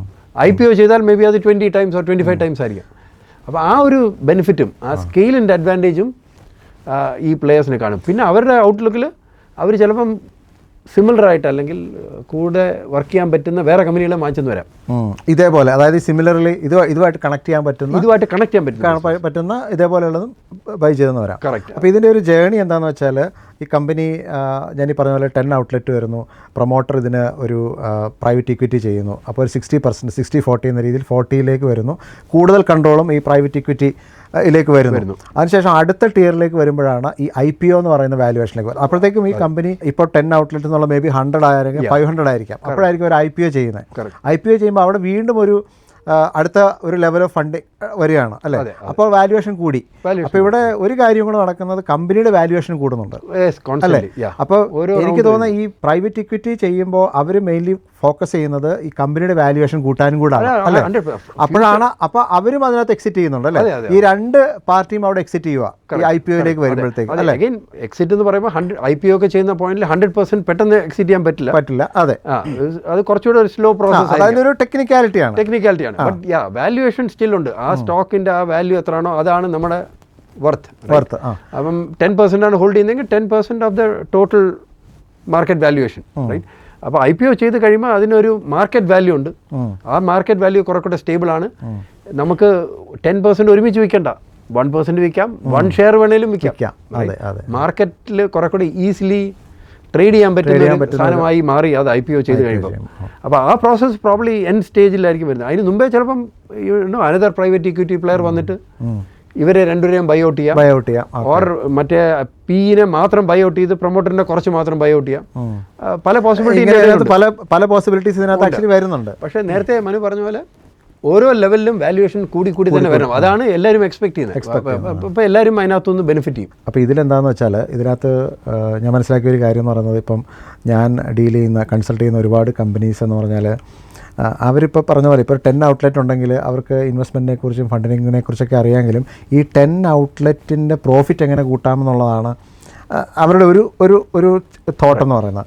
മറ്റൊന്നെന്ന് പറയുന്നത് ഓക്കെ ഇതിനെ എക്സ്പാൻഡ് ചെയ്യാമെന്നുള്ളതാണ് മറ്റൊരു തോട്ടെന്ന് പറയുന്നത്. പക്ഷേ ഈ വാല്യുവേഷൻ എന്ന് പറയുന്നത് ഇപ്പോൾ നമ്മൾ ഈ പറഞ്ഞ സെനാരിയോയിലാണെങ്കിൽ അയാൾക്ക് 10-20 വർഷം കൊണ്ടുണ്ടാകാവുന്ന ഒരു പ്രോഫിറ്റ് എന്ന് പറയുന്നത് മേ ബി 5 to 6 ഇയേഴ്സിൽ വന്നിട്ട് അതിനേക്കാൾ വലിയ ഒരു എമൗണ്ടുമായിട്ട് അയാൾക്ക് എക്സിറ്റ് ചെയ്ത് അത്രയും പൈസ പോക്കറ്റിലാക്കി അയാൾക്ക് വീട്ടിലിരിക്കാം അല്ലേ. അതൊരു ഓപ്പർച്യൂണിറ്റിയാണ് ഉള്ളത്. അപ്പം ഇതിൽ പോകണമെന്നുണ്ടെങ്കിൽ നമ്മൾ ആ സ്ട്രാറ്റജി അല്ലേ, ഇതിൻ്റെ ആ ഒരു ഏർലി സ്റ്റേജിൽ തന്നെ ആ ഒരു സ്ട്രാറ്റജി ഉണ്ടായിരിക്കുന്നത് വളരെ നല്ലതാണ്. അപ്പോൾ ഔട്ട്കം കുറെ കൂടെ നല്ലതുമായിരിക്കാം, ഔട്ട്കം കുറെ കൂടെ ഡെഫിനറ്റീവ് ആയിരിക്കുകയും ചെയ്യും. മറ്റേത് ഒരു റിസ്കി അല്ലേ. കാര്യം എക്സിറ്റ് ഇല്ലെങ്കിൽ ultimately at some point owner കാര്യം അത് ആർക്കെങ്കിലും ഹാൻഡ് ഓവർ ചെയ്യണം, അല്ലെങ്കിൽ നെക്സ്റ്റ് ജനറേഷൻ അത് ടേക്കപ്പ് ചെയ്യണം. പാർട്ട്നേഴ്സ് ഉണ്ടെങ്കിൽ പാർട്ട്നേഴ്സുമായിട്ടും നെക്സ്റ്റ് 20-30 ഇയേഴ്സ് കണ്ടിന്യൂസ്ലി വർക്ക് ചെയ്യണം. അപ്പോൾ അങ്ങനെയുള്ള പല കാരണങ്ങൾ കൊണ്ട് ആൾക്കാർക്ക് ഒരു എക്സിറ്റ് കിട്ടിയാൽ കൊള്ളാം എന്നുള്ളവരുണ്ട്. ആൻഡ് മനു പറഞ്ഞ പോലെ ഒരു നല്ല വാല്യൂ അപ്ഫ്രണ്ട് കിട്ടുന്നു, ആൻഡ് ദെൻ ഒരു കുറച്ച് വാല്യൂ ഫ്യൂച്ചർ ഗെയിൻസ് ആയിട്ട് മാറ്റി വെക്കുന്നു. ബട്ട് അപ്ഫ്രണ്ട് കിട്ടുന്ന വാല്യൂ എൻജോയ് ചെയ്യാനുള്ള ടൈമും കൂടെ ഉണ്ട്. നമ്മൾ ലാസ്റ്റ് സ്റ്റേജ് വരെ അത് വെച്ച് കഴിഞ്ഞാൽ many things can go wrong. അതൊന്നും പ്ലസ് ഈ പറയുന്ന ടൈമും പോവല്ലേ. നമുക്ക് അത്ര ഏർലി ആയിട്ട് നമുക്ക് അത്രയും ക്യാഷ് നമ്മുടെ കിട്ടുകയാണെങ്കിൽ നമുക്ക് അത്രയും ഫ്രീ ടൈം, അല്ലെങ്കിൽ നമുക്ക് അടുത്ത വെഞ്ചറിലേക്ക് നമുക്ക് അടുത്ത വേറെ ഏതെങ്കിലും കംപ്ലീറ്റ്ലി ഡിഫറെന്റ് വെഞ്ചർ കാര്യം അടുത്ത കുറച്ച് കാലത്തേക്ക് ഈ സെയിം ഇൻഡസ്ട്രിയിൽ ചിലപ്പം പറ്റില്ലായിരിക്കാം. ബട്ട് വേറെ ഇത് നോക്കാം. ആ ടൈം നമുക്ക് യൂസ് ചെയ്യാം. കൺസൾട്ടൻസി കുറെ കൂടെ ടൈം യൂട്ടിലൈസ് ചെയ്യാൻ തീർച്ചയായിട്ടും പറ്റും. ആൻഡ് റിസ്ക്കും പോവല്ലേ. മറ്റേത് ആ ഒരു എല്ലാം അതിനകത്ത് തന്നെ ഇരിക്കുമ്പം എക്സ്ട്രീംലി റിസ്ക്കിയാണ്. കാര്യം ആ ഒരു ബിസിനസ് നന്നായിട്ട് ചെയ്തില്ലെങ്കിൽ നമ്മുടെ ഫുൾ വർത്ത് വൈപ്പ് ഔട്ട് ആവാനുള്ള ഒരു പോസിബിലിറ്റി ഉണ്ട്. കോവിഡ് ആയിരിക്കാം, വാർ ആയിരിക്കാം, പല സിനാരിയോസ് ഉണ്ട്. അപ്പോൾ അതും ലൈറ്റ്ലി കാണരുത്. നമ്മുടെ ഹെൽത്ത് ആയിരിക്കാം. സിംഗിൾ ഫൗണ്ടറൊക്കെ ആണെങ്കിൽ പ്രത്യേകിച്ച് മൾട്ടിപ്പിൾ ഫൗണ്ടേഴ്സ് ആണെങ്കിൽ ഫൗണ്ടേഴ്സ് തമ്മിലുള്ള കോൺഫ്ലിക്റ്റ് ആയിരിക്കാം. ഒരുപാട് കാരണങ്ങൾ കാണാറുണ്ട്. അപ്പോൾ നമ്മൾ ഈ 3 തരത്തിലുള്ള പ്രധാനപ്പെട്ട ഫണ്ടിങ്ങിനെ കുറിച്ചാണ് പറഞ്ഞത്. അപ്പോൾ ഇതിൽ ഈ രണ്ടാമത്തെ രണ്ടെണ്ണം നമ്മൾ പ്രൈവറ്റ് ഇക്വിറ്റി അതുപോലെ തന്നെ VC, ഇത് രണ്ടിലും മൂന്നാമതൊരാൾ കൂടെ വരുന്നുണ്ട്, അല്ലെങ്കിൽ ഓണർഷിപ്പ് ഡൈല്യൂട്ട് ചെയ്യുന്നുണ്ട്, അല്ലെങ്കിൽ ഓണർഷിപ്പ് ചേഞ്ച് ചെയ്യുന്നുണ്ട് അല്ലേ. എന്നാൽ ഈ ആദ്യം പറഞ്ഞ ഡെറ്റ് ഫണ്ടിങ് എന്ന് പറഞ്ഞതിനകത്ത് ബാങ്ക് നമുക്ക് ലോൺ തരുവാണ്. അപ്പോൾ അവിടെ ഓണർഷിപ്പ് ചേഞ്ച് ചെയ്യുന്നില്ല. അപ്പോൾ ശരിക്കും പറഞ്ഞാൽ ഈ 10 ഔട്ട്ലെറ്റ് ഉള്ള ഒരാൾക്ക് ഇപ്പോൾ ഒരു ബാങ്ക് ലോൺ അവൈൽ ചെയ്താൽ പോരെ. അതാകുമ്പം നമ്മുടെ ഓണർഷിപ്പ് മാറുന്നില്ലല്ലോ, ഇതൊരു കൺസേൺ ആണ്, സാധാരണ ആളുകൾ ചോദിക്കുന്നൊരു ചോദ്യമാണ്. എന്താണ് അതിന് ബിൻചേട്ടന് പറയാനുള്ളത്? തീർച്ചയായിട്ടും അത് വയബിൾ ആണെങ്കിൽ ബാങ്കിനെ സംബന്ധിച്ചോളം ബാങ്ക് കുറെ കൂടെ സ്ട്രിക്റ്റ് നോംസ് നോക്കും, റൈറ്റ്. ഐ മീൻ ഈ ഡെറ്റ് റീപേ ചെയ്യാനുള്ള കപ്പാസിറ്റി നമ്പർ 1, റൈറ്റ്. പിന്നെ കൊളാട്രൽ കാര്യം എന്തെങ്കിലും ഇത് പറ്റിക്കഴിഞ്ഞാൽ ബാങ്കിന് പ്രിൻസിപ്പൽ ലൂസ് ചെയ്യുന്ന ഒരു പോസിബിലിറ്റി വരാൻ പാടില്ല. അപ്പോൾ കൊളാട്രൽ ഉണ്ടായിരിക്കണം, ക്യാരക്ടർ ഉണ്ടായിരിക്കണം എന്നൊക്കെ പറഞ്ഞിട്ടുള്ള അവരുടെ നോംസ് നമ്മൾ സാറ്റിസ്ഫൈ ചെയ്യുന്നതാണ് മെയിൻ പ്രോബ്ലം. അത് സ്റ്റാർട്ടപ്പ് കമ്പനീസിന് എക്സ്ട്രീംലി ഡിഫിക്കൽട്ടാണ്. മിക്കവാറും ഒരു ഐഡിയ ഉള്ളൂ, പ്രോഡക്റ്റ് ഇല്ല. മെച്യൂർ കമ്പനി ആണെങ്കിൽ പോസിബിൾ ആണ്. ഐ മീൻ ഡിപ്പെൻഡിങ് ഒരുപാട് ക്യാഷ് ഫ്ലോ ഉള്ള ഒരു കമ്പനി ആണെങ്കിൽ പോസിബിളി ഒരു ഡെറ്റ് ഫണ്ടിങ് ഉണ്ടാകാം. ബട്ട് ഒരുപാട് പേർക്ക് പിന്നെ രണ്ടാമതുള്ള ഒരു മെയിൻ എന്ന് വെച്ചാൽ ലയബിലിറ്റി. പേഴ്സണൽ ഗ്യാരണ്ടി ഇല്ലാതെ ഒരു ചെറിയ കമ്പനിക്ക് ബാങ്ക് ലോൺ കിട്ടാൻ വളരെ ഡിഫിക്കൽട്ടാണ്. വളരെ എസ്റ്റാബ്ലിഷ്, അതായത് പ്രൊപ്പറൈറ്റർ അല്ലെങ്കിൽ അതിന്റെ ഓണർ അല്ലെങ്കിൽ അതിന്റെ ഡയറക്ടറിന് ഒരു പേഴ്സണൽ ലയബിലിറ്റി അതിനകത്ത് ഇൻവോൾവ് ആകുന്നുണ്ട്. കറക്റ്റ്. അപ്പം വീടാകാം അല്ലെങ്കിൽ പ്രോപ്പർട്ടി ആകാം, അതൊക്കെ ഇൻഡയറക്ട്ലി ഒരു ഇമ്പാക്ട് വരാം. വേറസ് ഈ ഇക്വിറ്റി ടൈപ്പ് ഫണ്ടിങ് ആണെങ്കിൽ അതിന്റെ പുറത്തൊന്നും ഒരു ലീനോ ഒരു ഇതും വരുന്നില്ല. സോ ആ രീതിയിൽ കുറച്ചുകൂടെ സേഫർ ആയിരിക്കാം. അപ്പം ഡെറ്റ് ഫണ്ടിങ്ങിനേക്കാൾ കൂടുതൽ ഇക്വിറ്റി ഫണ്ടിങ്ങിന് കുറച്ചുകൂടെ ഒരു എന്താ പറയുക, ഒരു പേഷ്യൻ്റ് ക്യാപിറ്റൽ എന്ന് പറയും. കുറച്ചുകൂടെ പേഷ്യൻസ് ഉണ്ട്, അത് തിരിച്ചടയ്ക്കാനുള്ള ടൈം കുറച്ചുകൂടെ എടുക്കാം. കാര്യം ഇതിൻ്റെ ഔട്ട്കം അനുസരിച്ചാണ് ഇക്വിറ്റിയുടെ റിസൾട്ട് വരുന്നത്. പിന്നെ ഇതുമായിട്ട് അസോസിയേറ്റ് ചെയ്ത് ഇപ്പോൾ VC ആണെങ്കിലും അവരും ഈ സെനാരിയോ ആയിട്ട് അവരും ഫെമിലിയർ ആയിരിക്കും അല്ലേ? അവർക്കും ചിലപ്പോൾ കോൺട്രിബ്യൂട്ട് ചെയ്യാൻ പറ്റും. നേരത്തെ പറഞ്ഞ പ്രൈവറ്റ് ഇക്വിറ്റി എന്ന് പറയുന്നവർക്ക് കുറെ കൂടെ കണക്ട്സും കോണ്ടാക്ട്സും അതൊക്കെ കാണാം. അപ്പം നാഷണലി എക്സ്പാൻഡ് ചെയ്യുകയാണെങ്കിൽ ചിലപ്പോൾ അവർക്ക് തന്നെ ഒരു സെയിൽസ് ആൾ അല്ലെങ്കിൽ ഒരു ഡിസ്ട്രിബ്യൂട്ടറിനെ വടവർ അപ്പോൾ കോസ്റ്റ് കട്ട് ചെയ്യുക പെർ റെസ്റ്റോറൻറ്റ് നമ്മുടെ പ്രോഫിറ്റബിലിറ്റി ഇമ്പ്രൂവ് ചെയ്യാനായിട്ട് നമുക്ക് നാഷണലി മെറ്റീരിയൽ സോഴ്സ് ചെയ്യണമെങ്കിൽ ഒരു പെർട്ടിക്കുലർ റോ മെറ്റീരിയൽ ഉണ്ട്, ഐ മീൻ അതിനകത്ത് ഫുഡ് മെറ്റീരിയൽസ് ആയിരിക്കും, അത് നാഷണലി പ്രൊക്യൂർ ചെയ്യാൻ ചിലപ്പം പിക്ക് ചിലപ്പം ഹെൽപ്പ് ചെയ്യുന്ന വരാം. ഓർ അവർക്ക് ഓൾറെഡി അങ്ങനെ ഒരു കമ്പനി ഉണ്ടായിരിക്കാം, ഡിസ്ട്രിബ്യൂഷനോ അവിടെ ഒരുപാട് പേരും അങ്ങനത്തെ ഇൻഡസ്ട്രിയിൽ ചിലപ്പോൾ കോൺസെൻട്രേറ്റ് ചെയ്യും. ചില പീസ് ഹെൽത്ത് കെയറിൽ കോൺസെൻട്രേറ്റ് ചെയ്യുന്നു, ചിലർ ഫുഡ് ഇൻഡസ്ട്രിയിൽ. അപ്പോൾ അങ്ങനെയൊക്കെയുള്ള എക്സ്പെർട്ടീസ് നമുക്ക് ചിലപ്പം ടാപ്പ് ഇൻ ചെയ്യാൻ വരും. അപ്പം ആ ബെനിഫിറ്റ് എല്ലാം നമുക്കൂടെ കിട്ടും. ആ 40 ഓഫ് കോഴ്സ് അവർക്കും കിട്ടും. നമുക്ക് ആ 40% വടവർ വെച്ചിരിക്കുന്നത് കാരണം നമുക്കും ആ ബെനിഫിറ്റ് എടുക്കാൻ പറ്റും. ഞാനിപ്പോൾ ഒന്ന് പറയുകയാണെങ്കിൽ എൻ്റെ ഒരു അണ്ടർസ്റ്റാൻഡിംഗ് ആണ്. അപ്പോൾ അത് സാധാരണ ഒരാൾക്കും മനസ്സിലാവുന്ന രീതിയിൽ പറയുകയാണെന്നുണ്ടെങ്കിൽ ഇപ്പോൾ ബാങ്ക് ഡെറ്റ് ഫണ്ടിങ് ആണെങ്കിൽ അതിൽ 100% ബാങ്ക് ലോൺ തരുന്നു. നമ്മുടെ ഓണർഷിപ്പിന് ഒരു മാറ്റവും ഇല്ല. അപ്പോൾ നമ്മൾ തന്നെ ആയിരിക്കും അതിൻ്റെ ഓണർ. നമ്മൾ ലയബിലിറ്റി നമുക്കാണ്. അപ്പോൾ അതിൻ്റെ റിസ്ക് ഫാക്ടർ കൂടുതലാണ്. കാരണം ലോൺ റീപേയ്മെൻറ്റ് അല്ലെങ്കിൽ പിന്നെ ലോൺ മാനേജ് ചെയ്യുന്നതിനകത്ത് സർവീസ് ചെയ്യുന്നതിനകത്ത് എന്തെങ്കിലും പ്രശ്നം വന്നു കഴിഞ്ഞാൽ അത് നമ്മളെ ബാധിക്കും. അല്ലെങ്കിൽ നമ്മൾ ഗ്യാരണ്ടിയർ ആണെങ്കിൽ നമ്മുടെ പ്രോപ്പർട്ടീനെ അത് ബാധിക്കാനുള്ള പോസിബിലിറ്റി ഉണ്ട്. അപ്പോൾ അതാണ് ഇതിൻ്റെ റിസ്ക് എന്ന് പറയുന്നത്. ഇനി രണ്ടാമത് പറഞ്ഞ VC ആണെങ്കിൽ അവിടെ മേ ബി നമ്മുടെ ഓണർഷിപ്പ് എന്ന് പറയുന്നത് 80% നമുക്ക് നിലനിൽക്കുന്നുണ്ട്, 20% ആയിരിക്കും ആ VC എടുക്കുന്നത് അല്ലേ?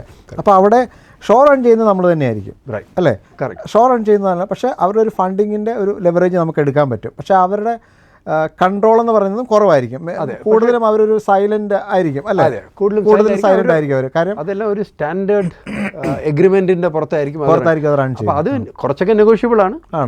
അവിടെയാണ് ഈ കൺസൾട്ടൻസിയും അതൊക്കെ യൂസ്ഫുൾ ആകുന്നത്. ഏതൊക്കെ ടേംസ് നമ്മൾ എഗ്രി ചെയ്യണം, ഏത് എഗ്രി ചെയ്യണ്ട, എന്തൊക്കെ നെഗോഷിയേറ്റ് ചെയ്യാൻ പറ്റും, അതിന്റെ പിറ്റ്ഫോൾസ് ഒക്കെ അറിയാം. കാര്യം അൾട്ടിമേറ്റ്ലി അവർ ഇതൊരു മണി മേക്കിംഗ് വെഞ്ചറായിട്ടാണല്ലോ അവരും കാണുന്നത്. അവർ ആ പൈസ ഇടുന്നത് അതിനകത്തൊന്ന് റിട്ടേൺ കിട്ടാൻ വേണ്ടിയിട്ടാണ്. അപ്പോൾ റീസണബിൾ സെറ്റ് ഓഫ് പ്രിക്കോഷൻസ് അവർ എടുക്കും. റൈറ്റ്, നമ്മളെ പിനലൈസ് ചെയ്യാനായിരിക്കില്ല, അവർ അവരുടെ സാധനം പ്രൊട്ടക്ട് ചെയ്യാൻ വേണ്ടിയിട്ടാണ്. രണ്ട് കൂട്ടരെയും പ്രൊട്ടക്ട് ചെയ്യാൻ വേണ്ടിയിട്ടുള്ള ഒരു അപ്പോൾ അത് ആ രീതിയിൽ എടുക്കുകയാണെങ്കിൽ ഇഷ്യൂ ഇല്ല. ഇനി മൂന്നാമത് പറഞ്ഞത് പ്രൈവറ്റ് ഇക്വിറ്റി വരുമ്പോഴത്തേക്കും കൂടുതൽ സ്റ്റേക്കും വരുന്നത് ഈ പ്രൈവറ്റ് ഇക്വിറ്റിക്ക് ആയിരിക്കും. ഓണറിന് ചിലപ്പോൾ 40% അല്ലെങ്കിൽ ഈവൻ ചിലപ്പോൾ 20% അല്ലേ, അതും വരാം.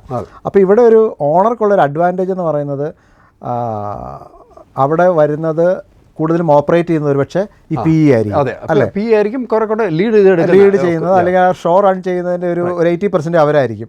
ഓണറെ സംബന്ധിച്ചിടത്തോളം അവിടെ ഒരു ക്യാഷ് ആ ഒരു സ്റ്റേജിലാണെങ്കിൽ നമുക്ക് കുറച്ച് ക്യാഷ് എൻകാഷ് ചെയ്യാൻ പറ്റും, അത് എൻജോയ് ചെയ്യാൻ പറ്റും. പ്ലസ് മേ ബി അതിൻ്റെ ഒരു റോളും ചിലപ്പം ചെയ്യുന്നുണ്ടായിരിക്കും. പക്ഷേ ഈ PEയിലേക്ക് എത്തണമെന്നുണ്ടെങ്കിൽ അത് കുറച്ച് അഡ്വാൻസ് സ്റ്റേജിലേ പറ്റത്തുള്ളൂ. അതാണ് അതിൻ്റെ ഡിഫറൻസ്. ഞാനതൊരു ക്ലാരിറ്റിക്ക് വേണ്ടിയിട്ട് പറഞ്ഞതാണ്. അതാണ് ഞാൻ നേരത്തെ പറഞ്ഞ പോലെ കമ്പനിയുടെ ഏത് സ്റ്റേജാണ്, പ്രോഫിറ്റബിലിറ്റി എന്താണ്, ക്യാഷ് ഫ്ലോ എന്താണ് എന്നൊക്കെ നോക്കിയിട്ടാണ് ഏതായിരിക്കും റൈറ്റ് ഫിറ്റ് എന്നുള്ളത് നമുക്ക് കണ്ടുപിടിക്കാൻ പറ്റുക.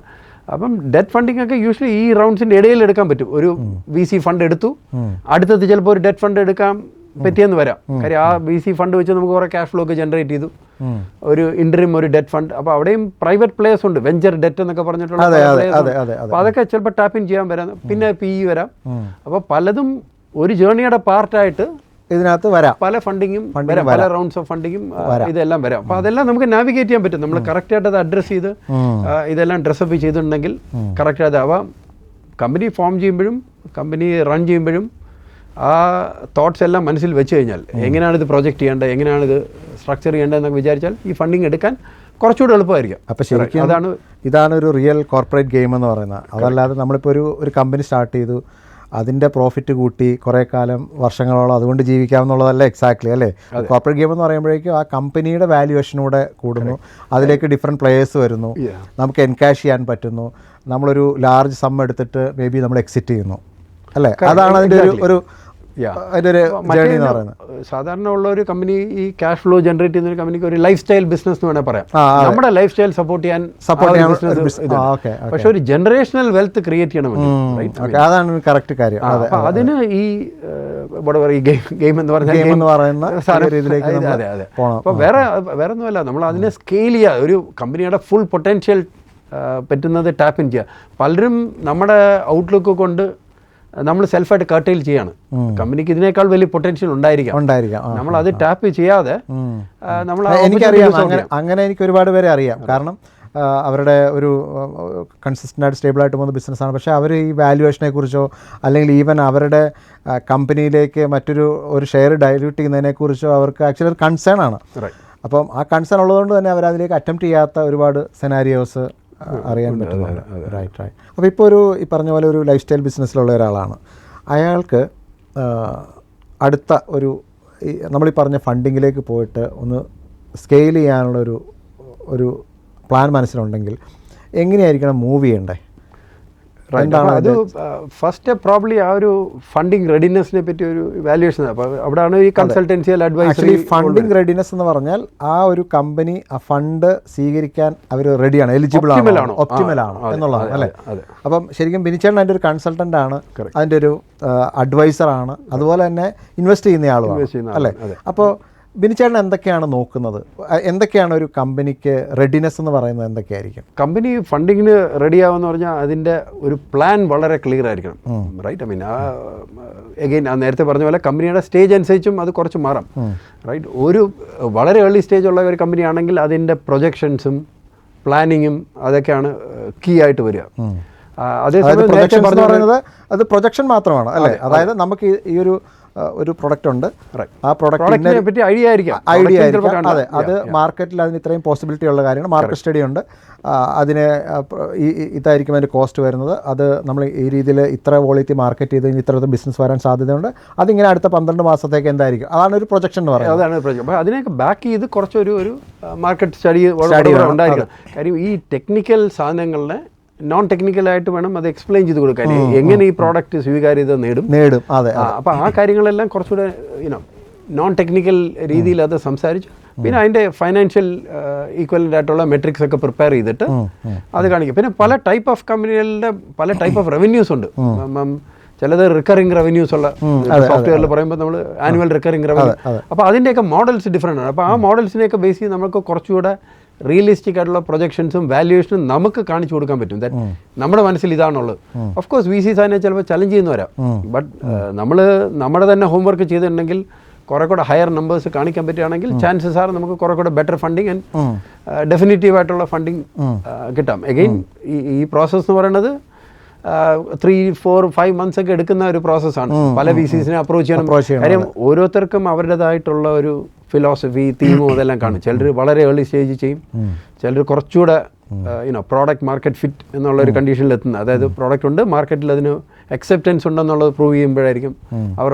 അപ്പോൾ ആ ഒരു VCൻ്റെ തീസിസ് അനുസരിച്ച് വേണം നമുക്ക് അത് നോക്കാൻ. റൈറ്റ്. അപ്പോൾ ആ കമ്പനിയുടെ സ്റ്റേജും നമുക്കറിയാവുന്ന VCsൻ്റെ തീസിസും അതൊക്കെ വെച്ച് അലൈൻ ചെയ്തിട്ട് നമുക്ക് കുറെ കൂടെ ബെറ്റർ ഔട്ട്കംസ് നമുക്ക് കൊണ്ടുവരാൻ പറ്റും. ഇങ്ങനെ ടാർഗറ്റ് ചെയ്താൽ നമുക്ക് ബെറ്റർ.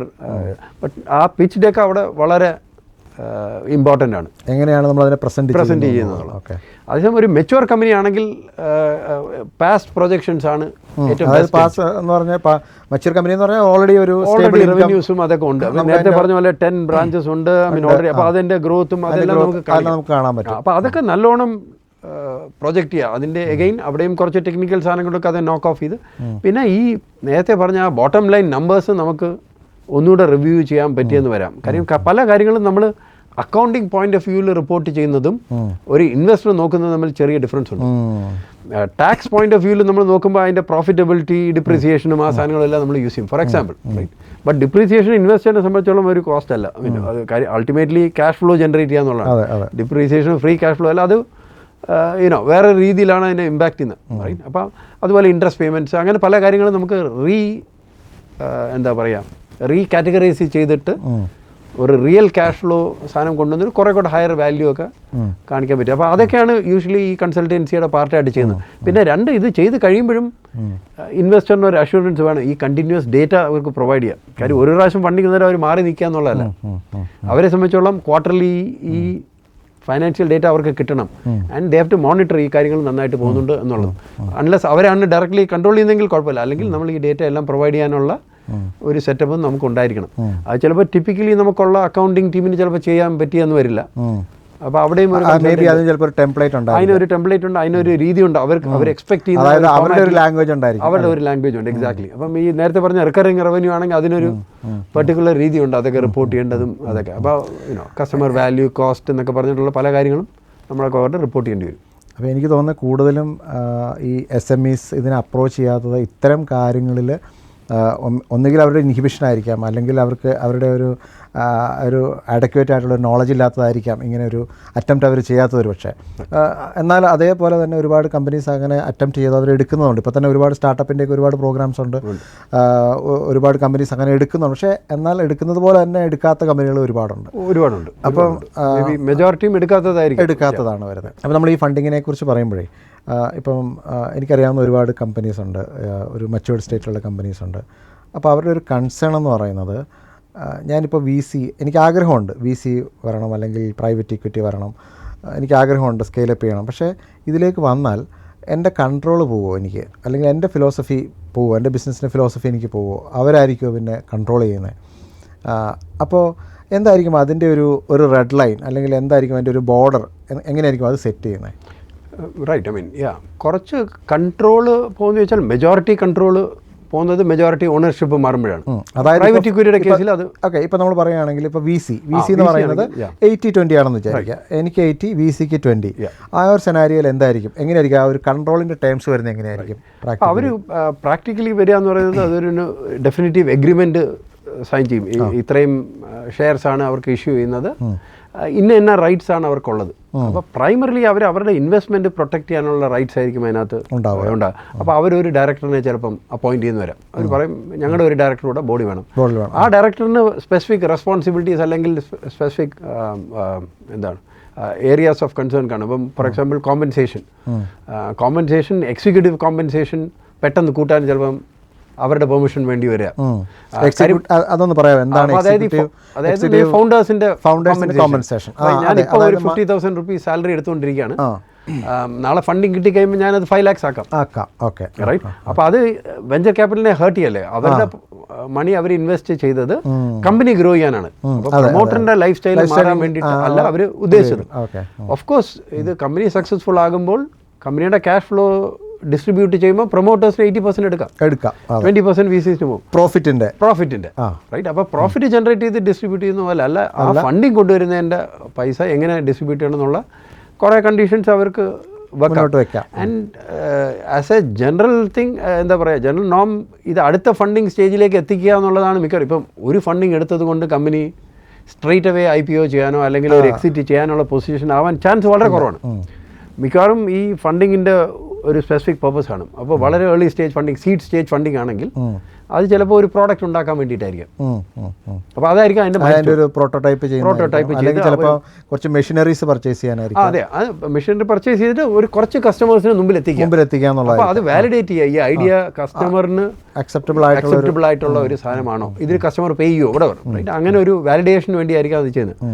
അത് ചെയ്ത് കഴിയുമ്പോൾ അടുത്ത ഫണ്ടിങ് എടുക്കും. അത് ചിലപ്പോൾ ഈ സെയിം VC തന്നെ പ്രൊവൈഡ് ചെയ്യും, അല്ലെങ്കിൽ വേറെ VC അല്ലെങ്കിൽ വേറെ VC ആയിരിക്കാം അവിടെ വരുന്നത്. അവിടെ കുറച്ചുകൂടി ഒരു ഡൈല്യൂഷൻ വരും. അതെ, അപ്പോൾ നമ്മൾ ഈ കൺട്രോളിനെ കുറിച്ചാണ് പറഞ്ഞത്. കറക്റ്റ്. അപ്പോൾ അവിടെ ഓരോ പ്രാവശ്യം നമ്മൾ ഡൈല്യൂട്ട് ചെയ്യുമ്പം കൂടുതൽ പേര് അതിലേക്ക് ഇൻവോൾവ് ആവും. അപ്പോൾ അവിടെ ട്രാൻസ്പെറൻസിയാണ് ഏറ്റവും കൂടുതൽ ആവശ്യം. അതായത് എല്ലാം ഓപ്പൺ ആയിരിക്കണം.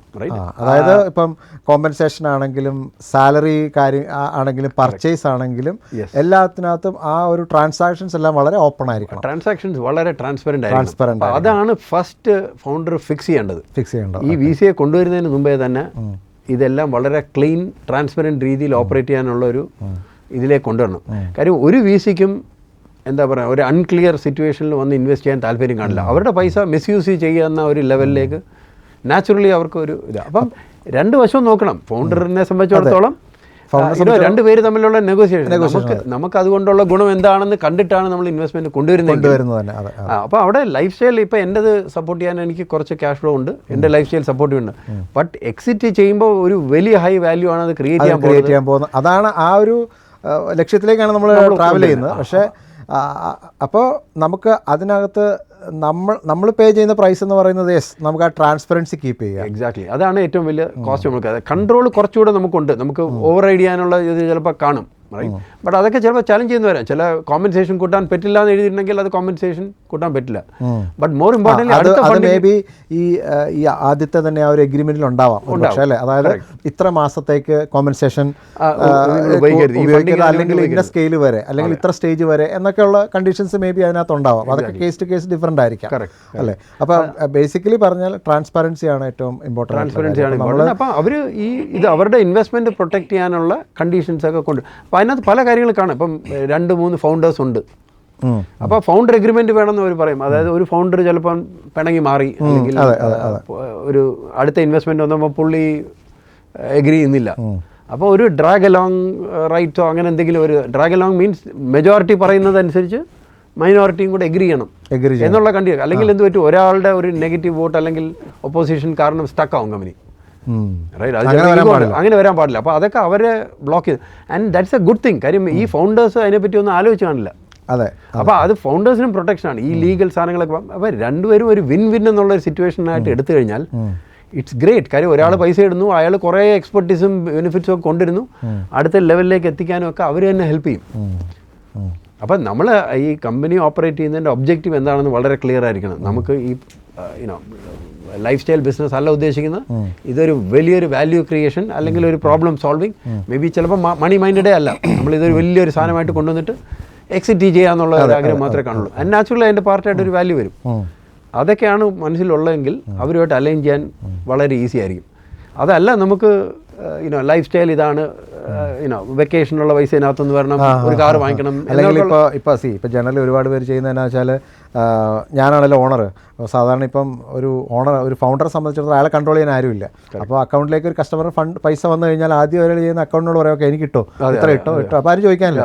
ഈ ഒരു കൺട്രോൾ പോകുമെന്നുള്ളതാണ് അധികം പേര് പേടിക്കുന്നത്. കറക്റ്റ്, അത് പോസിബിൾ അല്ല. കാര്യം ട്രാൻസ്പെറൻ്റ് ആയിട്ട് ചെയ്യുന്ന ഒരു കാര്യത്തിൽ അങ്ങനെ ഒന്നും ചെയ്യാൻ പറ്റില്ല. അപ്പോൾ ചുരുക്കി പറഞ്ഞാൽ ഒരു VC ഫണ്ടിലേക്ക് പോകുന്ന ഒരു കമ്പനി എന്ന് പറഞ്ഞാൽ തുടക്കം മുതൽ ട്രാൻസ്പെറൻസി കീപ്പ് ചെയ്യണം. അതുപോലെ തന്നെ കൃത്യമായിട്ട് ഒരു റിതമിക് ആയിട്ടുള്ള ഒരു സിസ്റ്റം ഉണ്ടായിരിക്കണം. എന്ന് വെച്ചാൽ ഇപ്പോൾ ഈ പറഞ്ഞ പോലെ പ്രൊമോട്ടറുടെ സാലറി ആയിരിക്കാം, അല്ല അവരുടെ കോമ്പൻസേഷൻ ആയിരിക്കാം, റിട്ടേണർ ഫീ ആയിരിക്കാം. അപ്പോൾ ഇതൊക്കെ ഒരു വളരെ സിസ്റ്റമാറ്റിക് ആയിട്ടുള്ളൊരു എമൗണ്ട് കീപ്പ് ചെയ്യുന്ന ഒരു ക്യാരക്ടറിസ്റ്റിക്സ് അല്ലെങ്കിൽ ഒരു ഹിസ്റ്ററി അവർ കീപ്പ് ചെയ്ത് കഴിഞ്ഞാൽ അത് അഡ്വാൻറ്റേജ് കൂടും.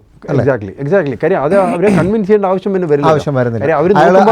അയാളുടെ ഒരു ഡിസിപ്ലിൻ, അവിടെ എവിടെ ഉണ്ടായിരിക്കും. എക്സാക്ട്ലി. കാര്യം അവിടെ അലൈൻമെന്റ് ഉണ്ട്. രണ്ടുപേരും ബെനിഫിറ്റ് ചെയ്യാൻ പോകുന്നത് ഈ കമ്പനി അടുത്ത സ്റ്റേജിൽ എത്തുമ്പോഴാണ്. അല്ലാണ്ട് എനിക്ക് സാലറി കിട്ടാൻ വേണ്ടി ഫണ്ടിങ് എടുക്കുന്നത് എന്നുള്ളത് വളരെ ക്ലിയർ ആയിരിക്കും. അപ്പം ബാക്കിയുള്ള ഫാക്ടേഴ്സ് ഡെഫിനറ്റ്ലി അവർ ചെക്ക് ചെയ്യും. പക്ഷെ അത് മാത്രം ചെക്ക് ചെയ്താൽ മതി.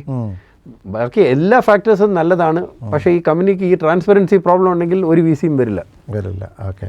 അപ്പോൾ ഇതാണ് ഒരു കൺസേൺ കൂടുതൽ ആളുകൾ ചെയ്യും. ഇനി അടുത്ത സ്റ്റേജിലേക്ക് നമ്മൾ പോവുകയാണ്, പ്രൈവറ്റ് ഇക്വിറ്റിയിലേക്ക് വരികയാണ്. അപ്പോൾ അവിടെ വന്നപ്പോഴേക്കും കുറച്ചുകൂടെ ഓണറുടെ കൺട്രോൾ കുറഞ്ഞു. കാരണം അയാളുടെ ഇക്വിറ്റി കുറഞ്ഞിരിക്കുകയാണ്.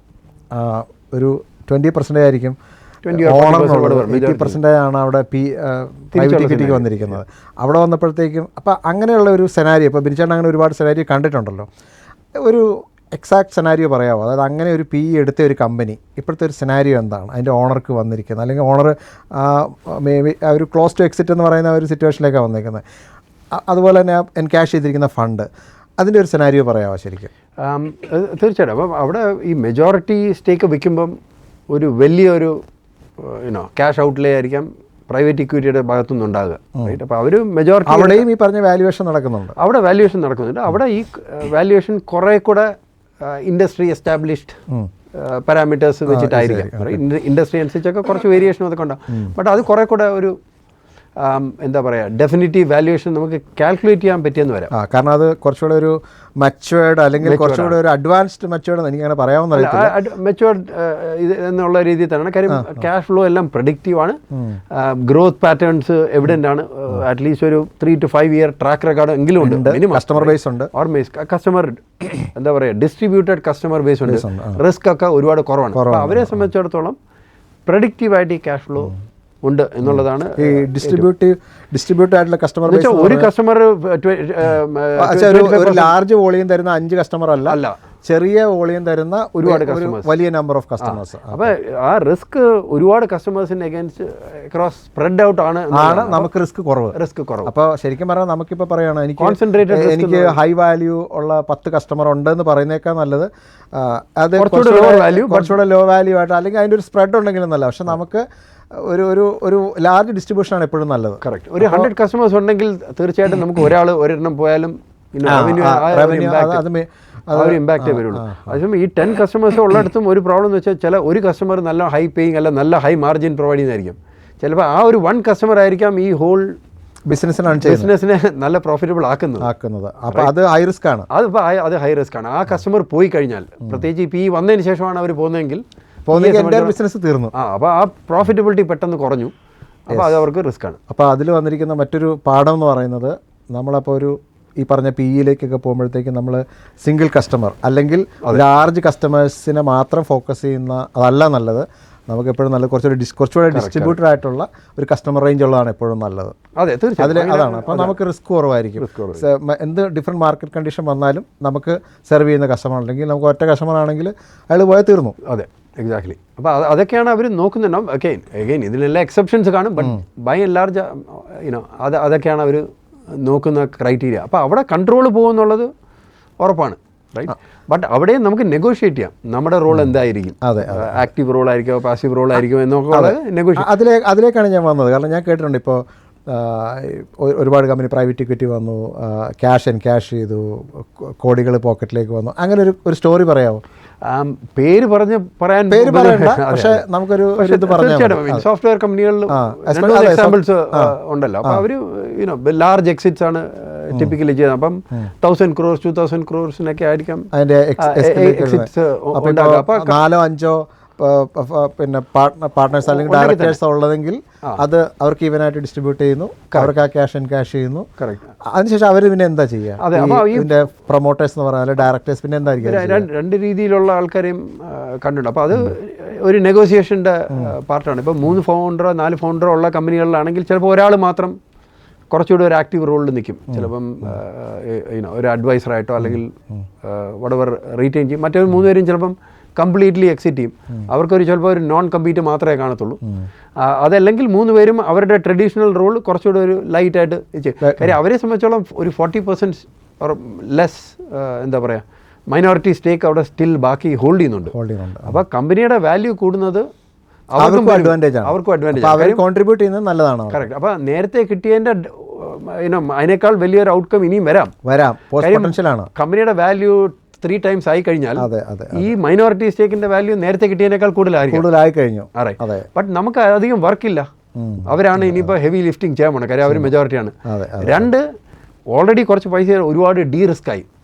കോവിഡ് വന്നു, വാർ വന്നു, വടവർ ആണെങ്കിലും ഓർ കംപ്ലീറ്റ്ലി AI വന്ന് ഈ ഇൻഡസ്ട്രിയെ ഡിസ്റപ്റ്റ് ചെയ്താലും നമുക്ക് കിട്ടിയ എക്സിറ്റ് വെച്ച് നമ്മൾ ഡിവേഴ്സിഫൈഡ് ആണ്. നമുക്ക് നമ്മുടെ ലൈഫ് സ്റ്റൈൽ അപ്പോൾ ചെയ്യാനുള്ളത് ഒരു ഓണ്ടർപ്രണർ ശരിക്കും എയിം ചെയ്യേണ്ടത് അല്ലേ ആ ഒരു സ്വീറ്റ് സ്പോട്ടിലേക്ക് എത്താനാണ്. ആ ഒരു ജനറേഷണൽ വെൽത്ത് എന്നുള്ള അങ്ങനെ ഒരു തിങ്കിങ് ഇല്ല.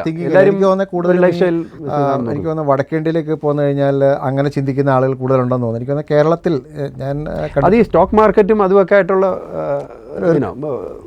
അഫിലിയേഷൻ എന്നുള്ളതല്ല, അറ്റ്ലീസ്റ്റ് ആ ഫെമിലിയാരിറ്റി ഉണ്ടെങ്കിൽ അങ്ങനത്തെ തിങ്കിങ് വരുന്നത്. ഒരു IPO ചെയ്തിട്ട് എക്സിറ്റ് ചെയ്ത് കഴിഞ്ഞാൽ 100 crores 1000 crores ആ രീതിയിലുള്ള ക്യാഷ് ഔട്ട് ചെയ്ത് കഴിഞ്ഞാൽ പിന്നെ വർക്ക് ചെയ്യേണ്ട വേറെ കാര്യങ്ങൾ ചെയ്യാം. ഓർ ഇൻട്രസ്റ്റ് ഉള്ളതനുസരിച്ച് എൻഗേജ് ചെയ്യാം. അതായത് നമുക്ക് ഇപ്പോൾ ഡെയിലി വന്നിട്ട് എന്തായി, സെയിൽസ് മീറ്റിംഗ് എന്തായി, നമുക്ക് പുതിയ പ്രൊഡക്റ്റ് ഡെവലപ്മെന്റിനെ കുറിച്ചോ അല്ലെങ്കിൽ കമ്പനി എക്സ്പാൻഷനെ കുറിച്ചോ ഒന്നും നമ്മൾ അത്ര ആക്റ്റീവായി വറി ചെയ്യേണ്ട കാര്യമില്ല. അവിടെ ഈ ലാർജ് സ്റ്റേക്കുള്ള ഈ വലിയ PE അവർക്ക് അതിനുള്ള സിസ്റ്റം ഉണ്ട് അല്ലേ? ആ സിസ്റ്റം അവിടെ ഓപ്പറേറ്റ് ചെയ്യുന്നു. നമ്മളതിന് ചെറിയ നമ്മുടെ ഒരു കോൺട്രിബ്യൂഷൻ അവിടെ കൊടുത്താൽ കാര്യം നമുക്ക് അറിയാവുന്ന കുറെ ലോക്കൽ ഡൈനാമിക്സോ അങ്ങനെയൊക്കെ വെച്ച് ചിലപ്പോൾ അവർക്കൊരു ഹെൽപ്പ് കൊടുക്കാം. പിന്നെ നമുക്ക് ഇഷ്ടമുള്ള ഏരിയയിൽ ഇപ്പം ബിൽ ഗേറ്റ്സ് ചെയ്യുന്ന പോലെ ചീഫ് പ്രോഡക്റ്റ് മെന്റർന്നോ അങ്ങനെയൊക്കെ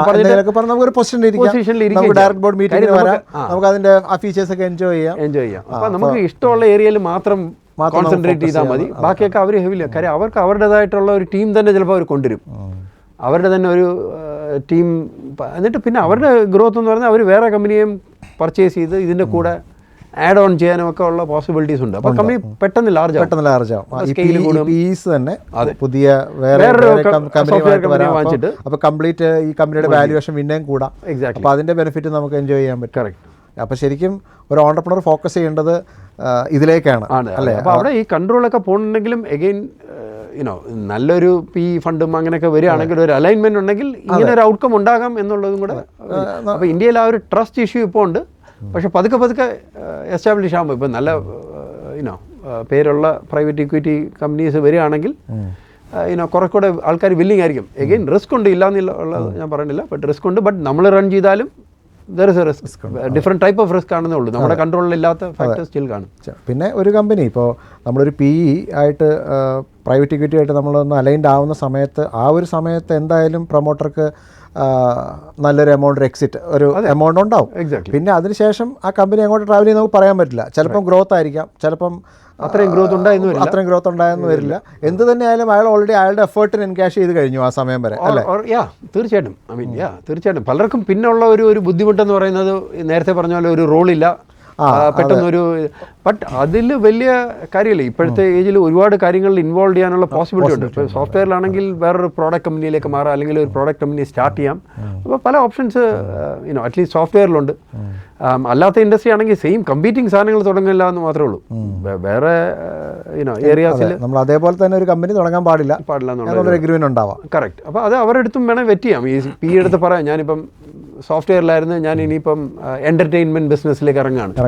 നിങ്ങൾക്ക് കുഴപ്പമില്ല, നോൺ കമ്പനി കാണും, അത് വായിച്ചാൽ അറിയാം. ബട്ട് ഈവൻ ദെൻ അവരെയും കൂടെ അറിയിച്ചിട്ടാണ് ചെയ്യുന്നതെങ്കിൽ അതിനൊരു ഇഷ്യൂ വരില്ല. അവരുമായിട്ട് കമ്പീറ്റ് ചെയ്യരുത്. അതെ. പിന്നെ ഈ സെയിം എംപ്ലോയീസിനെ എടുക്കുക, പോച്ചിങ്, അങ്ങനത്തെ കാര്യങ്ങളിലാണ് കോൺഫ്ലിക്റ്റ് വരാനുള്ള ഇതുള്ള. എഗെയിൻ അത് അവരെ പ്രൊട്ടക്ട് ചെയ്യാൻ വേണ്ടി മാത്രമാണ് ചെയ്യുന്നത്. അല്ലാണ്ട് തീർച്ചയായിട്ടും പ്രൊമോട്ടേഴ്സ് ഇതിനപ്പുറം പോയി ഒന്നും ചെയ്യേണ്ട എന്നുള്ളതിനേക്കാൾ കൂടുതൽ അവരുടെ ഇത് പ്രൊട്ടക്ട് ചെയ്യാൻ വേണ്ടി ചെയ്യുന്നതായിട്ട് നമ്മൾ മനസ്സിലാക്കണം. അപ്പോൾ ഐഡിയലി ഒരു പ്രൊമോട്ടർ ഇത്തരം ഒരു സിനാരിയോ വന്നു കഴിഞ്ഞാൽ അയാൾക്ക് എന്തെങ്കിലും അതിലേറ്റവും ഇൻട്രസ്റ്റിംഗ് ആയിട്ടുള്ള ഒരു റോൾ എടുക്കാം, അല്ലെങ്കിൽ മറ്റു വെഞ്ചറിലേക്ക് പോകാം. ഈ കമ്പനിയായിട്ട് ഡയറക്റ്റ് കോമ്പീറ്റ് ചെയ്യാത്ത, അല്ലെങ്കിൽ ഈ കമ്പനിക്ക് ആയിട്ട് ഒരു കോൺഫ്ലിക്റ്റോ അല്ലെങ്കിൽ അവരുടെ ഇൻട്രസ്റ്റുമായിട്ട് അലൈൻ ചെയ്യാത്ത, അല്ല അത്തരത്തിലേക്ക് പോകാതെ വേറെ ഏതെങ്കിലും വെഞ്ചറിലേക്ക് നമുക്ക് കടക്കാം.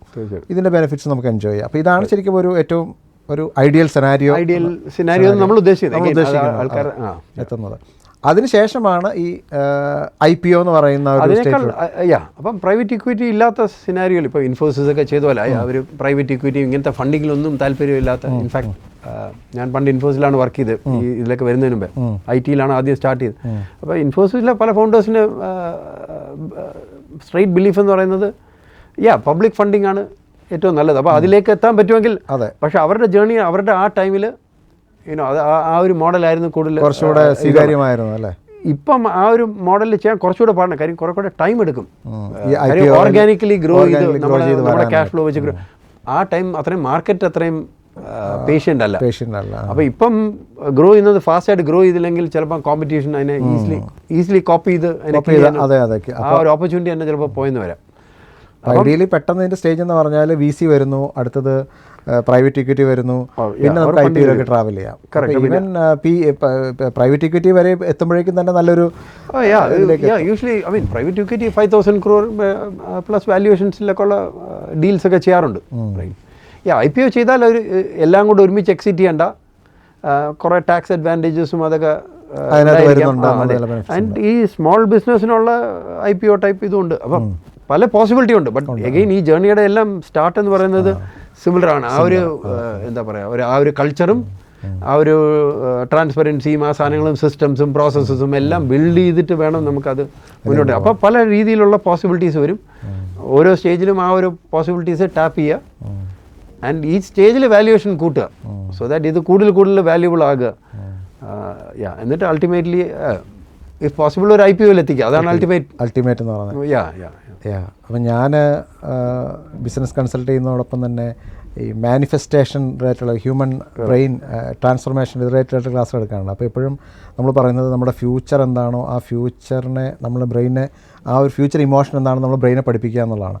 അപ്പോൾ എനിക്കതൊരു ഓണ്ടർപ്രണർ കാണേണ്ട ഫ്യൂച്ചർ എന്ന് പറയുന്നത് ഒരു പ്രൈവറ്റ് ഇക്വിറ്റിയിലേക്ക് എത്തുക, അല്ലെങ്കിൽ ഒരു IPOയിലേക്ക് എത്തുക എന്നുള്ളതായിരിക്കാം. അതായത് മേ ബി നമ്മുടെ കമ്പനിയുടെ പ്രോഫിറ്റ് കൂട്ടുക, അല്ലെങ്കിൽ ഒരു ലൈഫ് സ്റ്റൈൽ എൻജോയ് ചെയ്യുക എന്നുള്ളതിനേക്കാൾ കൂടുതൽ കാണേണ്ട അതായിരിക്കും എന്നാണ് ഇപ്പോൾ ഈ ഒരു ഡിസ്കഷനിൽ നിന്ന് എനിക്ക് നമ്മൾ വിചാരിക്കുന്നതിനേക്കാൾ കുറെ കൂടെ ലാർജായിട്ട് ആലോചിക്കാവൂ. ലാർജർ പോസിബിലിറ്റീസ് ഉണ്ട് എന്നുള്ളത്. എന്നാൽ ഇത് പോസിബിൾ ആണ് എന്നുള്ളതാണ് അല്ലേ, അല്ലാതെ ഇത് ചിലർക്ക് മാത്രം പറ്റുന്നൊരു കാര്യം എന്നുള്ളതല്ല, അത് പോസിബിൾ ആയിട്ടുള്ളൊരു കാര്യം തന്നെയാണ്. ഇപ്പോൾ കേരളത്തിൽ തന്നെ ഒരുപാട് SMEസുമായിട്ട് ഞാൻ ഒരുപാട് ഇൻട്രാക്ട് ചെയ്യാറുണ്ട് കൺസൾട്ടിങ്ങുമായിട്ട് ബന്ധപ്പെട്ട്. അപ്പോൾ ഇതിൽ ഈ എങ്ങനെ നമുക്ക് ഇപ്പോൾ നമ്മുടെ അടുത്ത് അപ്രോച്ച് ചെയ്യുന്നവർക്ക് എങ്ങനെ നമുക്ക് ഒരു ഫണ്ടിങ് റെഡിയാക്കാൻ പറ്റും? പ്രൈമറിലി നമുക്കത് സ്റ്റാർട്ട് ചെയ്യുന്നത് പ്രോബ്ലി ഒരു റെഡിനെസ് ഇവാലുവേഷനോ എന്തെങ്കിലും ചെയ്തിട്ടായിരിക്കും. ബേസിക്കലി ഇപ്പോൾ ഉള്ള അവരുടെ സ്റ്റേജ് എന്താണ്, ഐഡിയ സ്റ്റേജ് ആണോ, റവന്യൂ ഉള്ള സ്റ്റേജ് ആണോ, പ്രോഡക്റ്റ് റെഡി ആണോ, അതൊക്കെ അനുസരിച്ച് കുറേ പാരാമീറ്റേഴ്സ് നമുക്ക് നോക്കിയിട്ട് ഈ പറയുന്ന ഫണ്ടിങ് റെഡിനെസ് നമുക്ക് ഇവാലുവേറ്റ് ചെയ്യാം. അപ്പോൾ കുറേ കണ്ടീഷൻസ് മീറ്റ് ചെയ്താൽ കുറേ കൂടെ എളുപ്പമാകും. എഗെയിൻ ഇതെല്ലാം ഒരു 0% or 100% എന്നുള്ള ഇതല്ല, കുറെ കൂടെ ഗ്രേ ആണ്. അപ്പോൾ എത്രയും ഫാക്ടേഴ്സ് നമ്മൾ ഫേവറബിൾ ആക്കുന്നു അത്രയും നമ്മുടെ പോസിബിലിറ്റീസ് ഇൻക്രീസ് ചെയ്യണം എന്ന് പറഞ്ഞാൽ ഇതിന് കൃത്യമായ ഒരു ചെക്ക് ലിസ്റ്റ് ഒന്നും ഇല്ല. എക്സാക്ട്ലി. കാര്യം അത് അൾട്ടിമേറ്റ്ലി ആ പെർട്ടിക്കുലർ VCയുടെ തീസിസ് പോലെ ഇരിക്കും, പിന്നെ ആ പർട്ടിക്കുലർ ബിസിനസിനെ ഡിപ്പെൻഡ് ചെയ്തിരിക്കും. എക്സാക്ട്ലി. അപ്പോൾ ആ ബിസിനസ്സിനനുസരിച്ചാണ് നമ്മൾ മിക്കവാറും ഈ സാധനങ്ങൾ ഉണ്ടാക്കുന്നത്. VCനെ നമ്മൾ ഇംപ്രസ് ചെയ്യാൻ വേണ്ടിയിട്ടുള്ള ഇത് അവരുടെ തീസിസും പ്രോബബ്ലി നമ്മൾ കൺസിഡർ ചെയ്യും. കാര്യം അവരുടെ പാസ്റ്റും അതൊക്കെ നോക്കിയിട്ട് നമുക്കറിയാവുന്ന ഇതാണെങ്കിൽ നമുക്കറിയാം എങ്ങനെയാണ് അവർ ഇവാലുവേറ്റ് ചെയ്യുന്നത്. അപ്പോൾ അതൊക്കെ വെച്ചിട്ട് നമുക്കൊരു റെഡിനെസ് ഇവാലുവേറ്റ് ചെയ്യാം. എന്നിട്ട് ഈ റൈറ്റ് VCനെ കണ്ടുപിടിക്കുക, അതും ഒരു ഫാക്ടർ. അപ്പോൾ നമുക്ക് അറിയാവുന്ന കോൺടാക്ട്സ് ഉണ്ട്, ഓർ നമുക്ക് ഓപ്പൺ കോൺടാക്ട്സ് വെച്ചിട്ട് കണ്ടുപിടിക്കാം ഈ ഇതിന് പറ്റിയ VC. For example space tech ആണെങ്കിൽ അതിന് സ്പെസിഫിക് ആയിട്ടുള്ള ആൾക്കാർ കുറച്ച് പേരുണ്ട്. ബിക്കോസ് അതൊരു സ്പെഷ്യലൈസ്ഡ് ഇൻഡസ്ട്രിയാണ്. എല്ലാവർക്കും അത് ചിലപ്പോൾ അത് മനസ്സിലാവില്ല, അതിൻ്റെ ന്യൂവൻസസും അതിൻ്റെ ഓപ്പർച്യൂണിറ്റീസ് പോലും. റൈറ്റ്. അപ്പോൾ അതിനൊരു സ്പെഷ്യലൈസ്ഡ് ഇത് കാണാം. അപ്പോൾ അത് റൈറ്റ് ആളെ ഐഡൻറ്റിഫൈ ചെയ്യുക, അതിന് വേണ്ടിയിട്ടുള്ള പിച്ച് ഡെക്കും ആ സാധനങ്ങളും പ്രിപ്പയർ ചെയ്യാം. കാര്യം ആ ഇൻഡസ്ട്രിക്കും ആ ഒരു സ്പെസിഫിക് അതൊക്കെ കുറച്ച് എക്സ്പീരിയൻസ് ചെയ്യുന്നു അതൊക്കെയാണ്. അപ്പോൾ ആ സാധനങ്ങൾ ആ ജേണി കുറച്ചുകൂടി എളുപ്പമായിരിക്കും. ഒന്ന് നമുക്ക് ഈ കുറേ പേരെടുത്ത് പ്രസൻറ്റ് ചെയ്തിട്ടായിരിക്കാം ഒരാൾ കൺവിൻസ്ഡ് ആവുക. രണ്ട്, ഏറ്റവും കൺവിൻസിങ് ആയിട്ടുള്ള മെറ്റീരിയൽ പ്രിപ്പയർ ചെയ്യുക. പിന്നെ ലാസ്റ്റ്ലി ഈ ഒരു സാധനം നെഗോഷിയേഷൻ ഇതിലേക്ക് പോകുമ്പോഴത്തേക്കും ആ ഗവേണൻസും ഡൈല്യൂഷനും ആ സാധനങ്ങളും ടേംസൊക്കെ ക്ലിയർലി മനസ്സിലാക്കുക. അപ്പോൾ അവിടെ നമ്മൾ കമ്പനിയുടെ പാർട്ടായിട്ട് നമ്മൾ അവരുമായിട്ട് നെഗോഷിയേറ്റ് ചെയ്യേണ്ടി വരാം. അപ്പോൾ ആ ടേംസും ടെർമിനോളജിയും കുറേ കൂടെ അറിയാമെന്നുള്ള ഒരാൾ ആയിരിക്കാം അതിൻ്റെ കൂടെ ഇരുന്ന് അത് നെഗോഷിയേറ്റ് ചെയ്യേണ്ടത്. അതിൻ്റെ കാര്യങ്ങൾ മനസ്സിലാക്കുക, എന്തെങ്കിലും നെഗറ്റീവ്സ് ഉണ്ടെങ്കിൽ അത് അഡ്രസ്സ് ചെയ്യുക ഒക്കെ അങ്ങനെയുള്ള ഇതായിരിക്കും. അപ്പോൾ അതൊക്കെയാണ് ഈ കൺസൾട്ടിങ് ഏരിയയിൽ കൂടുതൽ വരുന്നത്. ആൻഡ് ദെൻ വളരെ അനുയോജ്യമായുള്ള ഒരു സാധനം വരികയാണ്, നേരത്തെ മനു പറഞ്ഞ പോലെ ഇൻവെസ്റ്റ്മെൻറ്റ് നമ്മൾ തന്നെ ആയിരിക്കാം ചെയ്യാൻ പറ്റുന്നതും അതും ഒരു പോസിബിലിറ്റിയാണ്. അപ്പോൾ നമുക്ക് ഇപ്പോൾ ഇത് കാണുന്നവരുണ്ടെങ്കിൽ അവർക്ക് ഈ ഒരു ഫണ്ടിങ് റെഡിനെസ്സിലേക്ക് പോകാനായിട്ട്, അല്ലെങ്കിൽ അവരുടെ അതുമായിട്ട് നമ്മളുമായിട്ട് അലൈൻഡ് ആവാൻ വേണ്ടിയിട്ട്, അല്ലെങ്കിൽ ആ ഒരു ഫണ്ടിങ് റെഡിനെസ്സിലേക്ക് വരാൻ അവർക്ക് എങ്ങനെയാണെന്ന് അറിയണമെന്നുണ്ടെങ്കിൽ അതിൻ്റെ ഒരു അസസ്മെൻറ്റിന് വേണ്ടിയിട്ടുള്ളൊരു ഫോം ഇതിൽ വെച്ചിട്ടുണ്ട്. അതിനകത്ത് ഈ പറഞ്ഞ പോലെ അതൊരു 100% ചെക്ക് ലിസ്റ്റ് അല്ല അത്, പക്ഷേ ഒരു പോസിബിൾ ആയിട്ടുള്ള കുറേ സെനാരിയോസ് ആയിരിക്കും അതിനകത്തുണ്ടാവും അല്ലേ. അപ്പോൾ അതവർ ഫില്ല് ചെയ്ത് കഴിഞ്ഞാൽ നമുക്കതിൻ്റെ അത് അനലൈസ് ചെയ്തതിന് ശേഷം നമുക്ക് അവർക്ക് റിപ്ലൈ കൊടുക്കാൻ പറ്റും. അതുപോലെ തന്നെ നമ്മുടെ ഒരു മെൻറ്ററിങ് ഉണ്ടാവും. അതായത് എങ്ങനെയാണ് ഒരു ഫണ്ടിങ് റെഡിനെസ്സിലേക്ക് വരിക, എന്തായാലും അതിന് കുറേ കോമൺ ഫാക്ടേഴ്സ് ഉണ്ട് നമ്മൾ ഡിസ്കസ് ചെയ്ത പോലെ.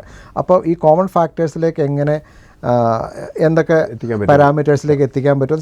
സ്വാഭാവികമായിട്ടും അതിനകത്ത് ആ ഒരു ഇനിഷ്യലി ചെയ്യേണ്ട കുറേ കാര്യങ്ങൾ എല്ലാവരുടെയും തന്നെ സെയിം കാര്യങ്ങളായിരിക്കും.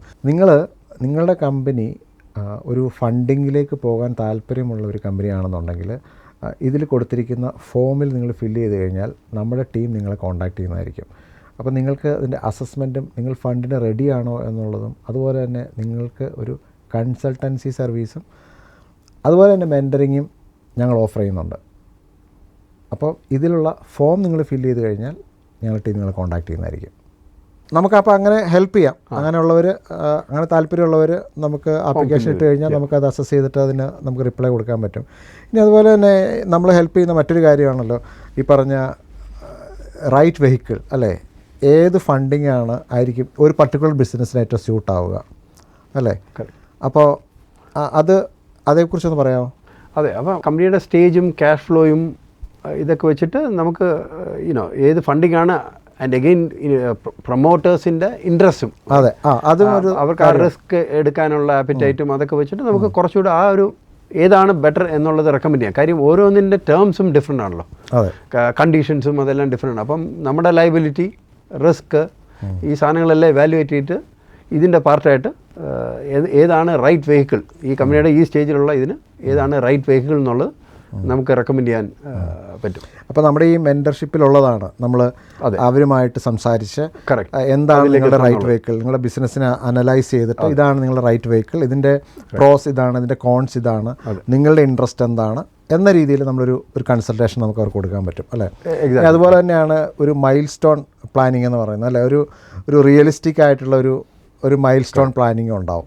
അപ്പോൾ അതും നമ്മുടെ പാർട്ടിലുണ്ടാവും, അല്ലേ? ഇതായിരിക്കും നിങ്ങളുടെ ഒരു റിയലിസ്റ്റിക് ആയിട്ടൊരു മൈൽ സ്റ്റോൺ നിങ്ങൾ പ്ലാൻ ചെയ്യേണ്ടത്, അല്ലേ?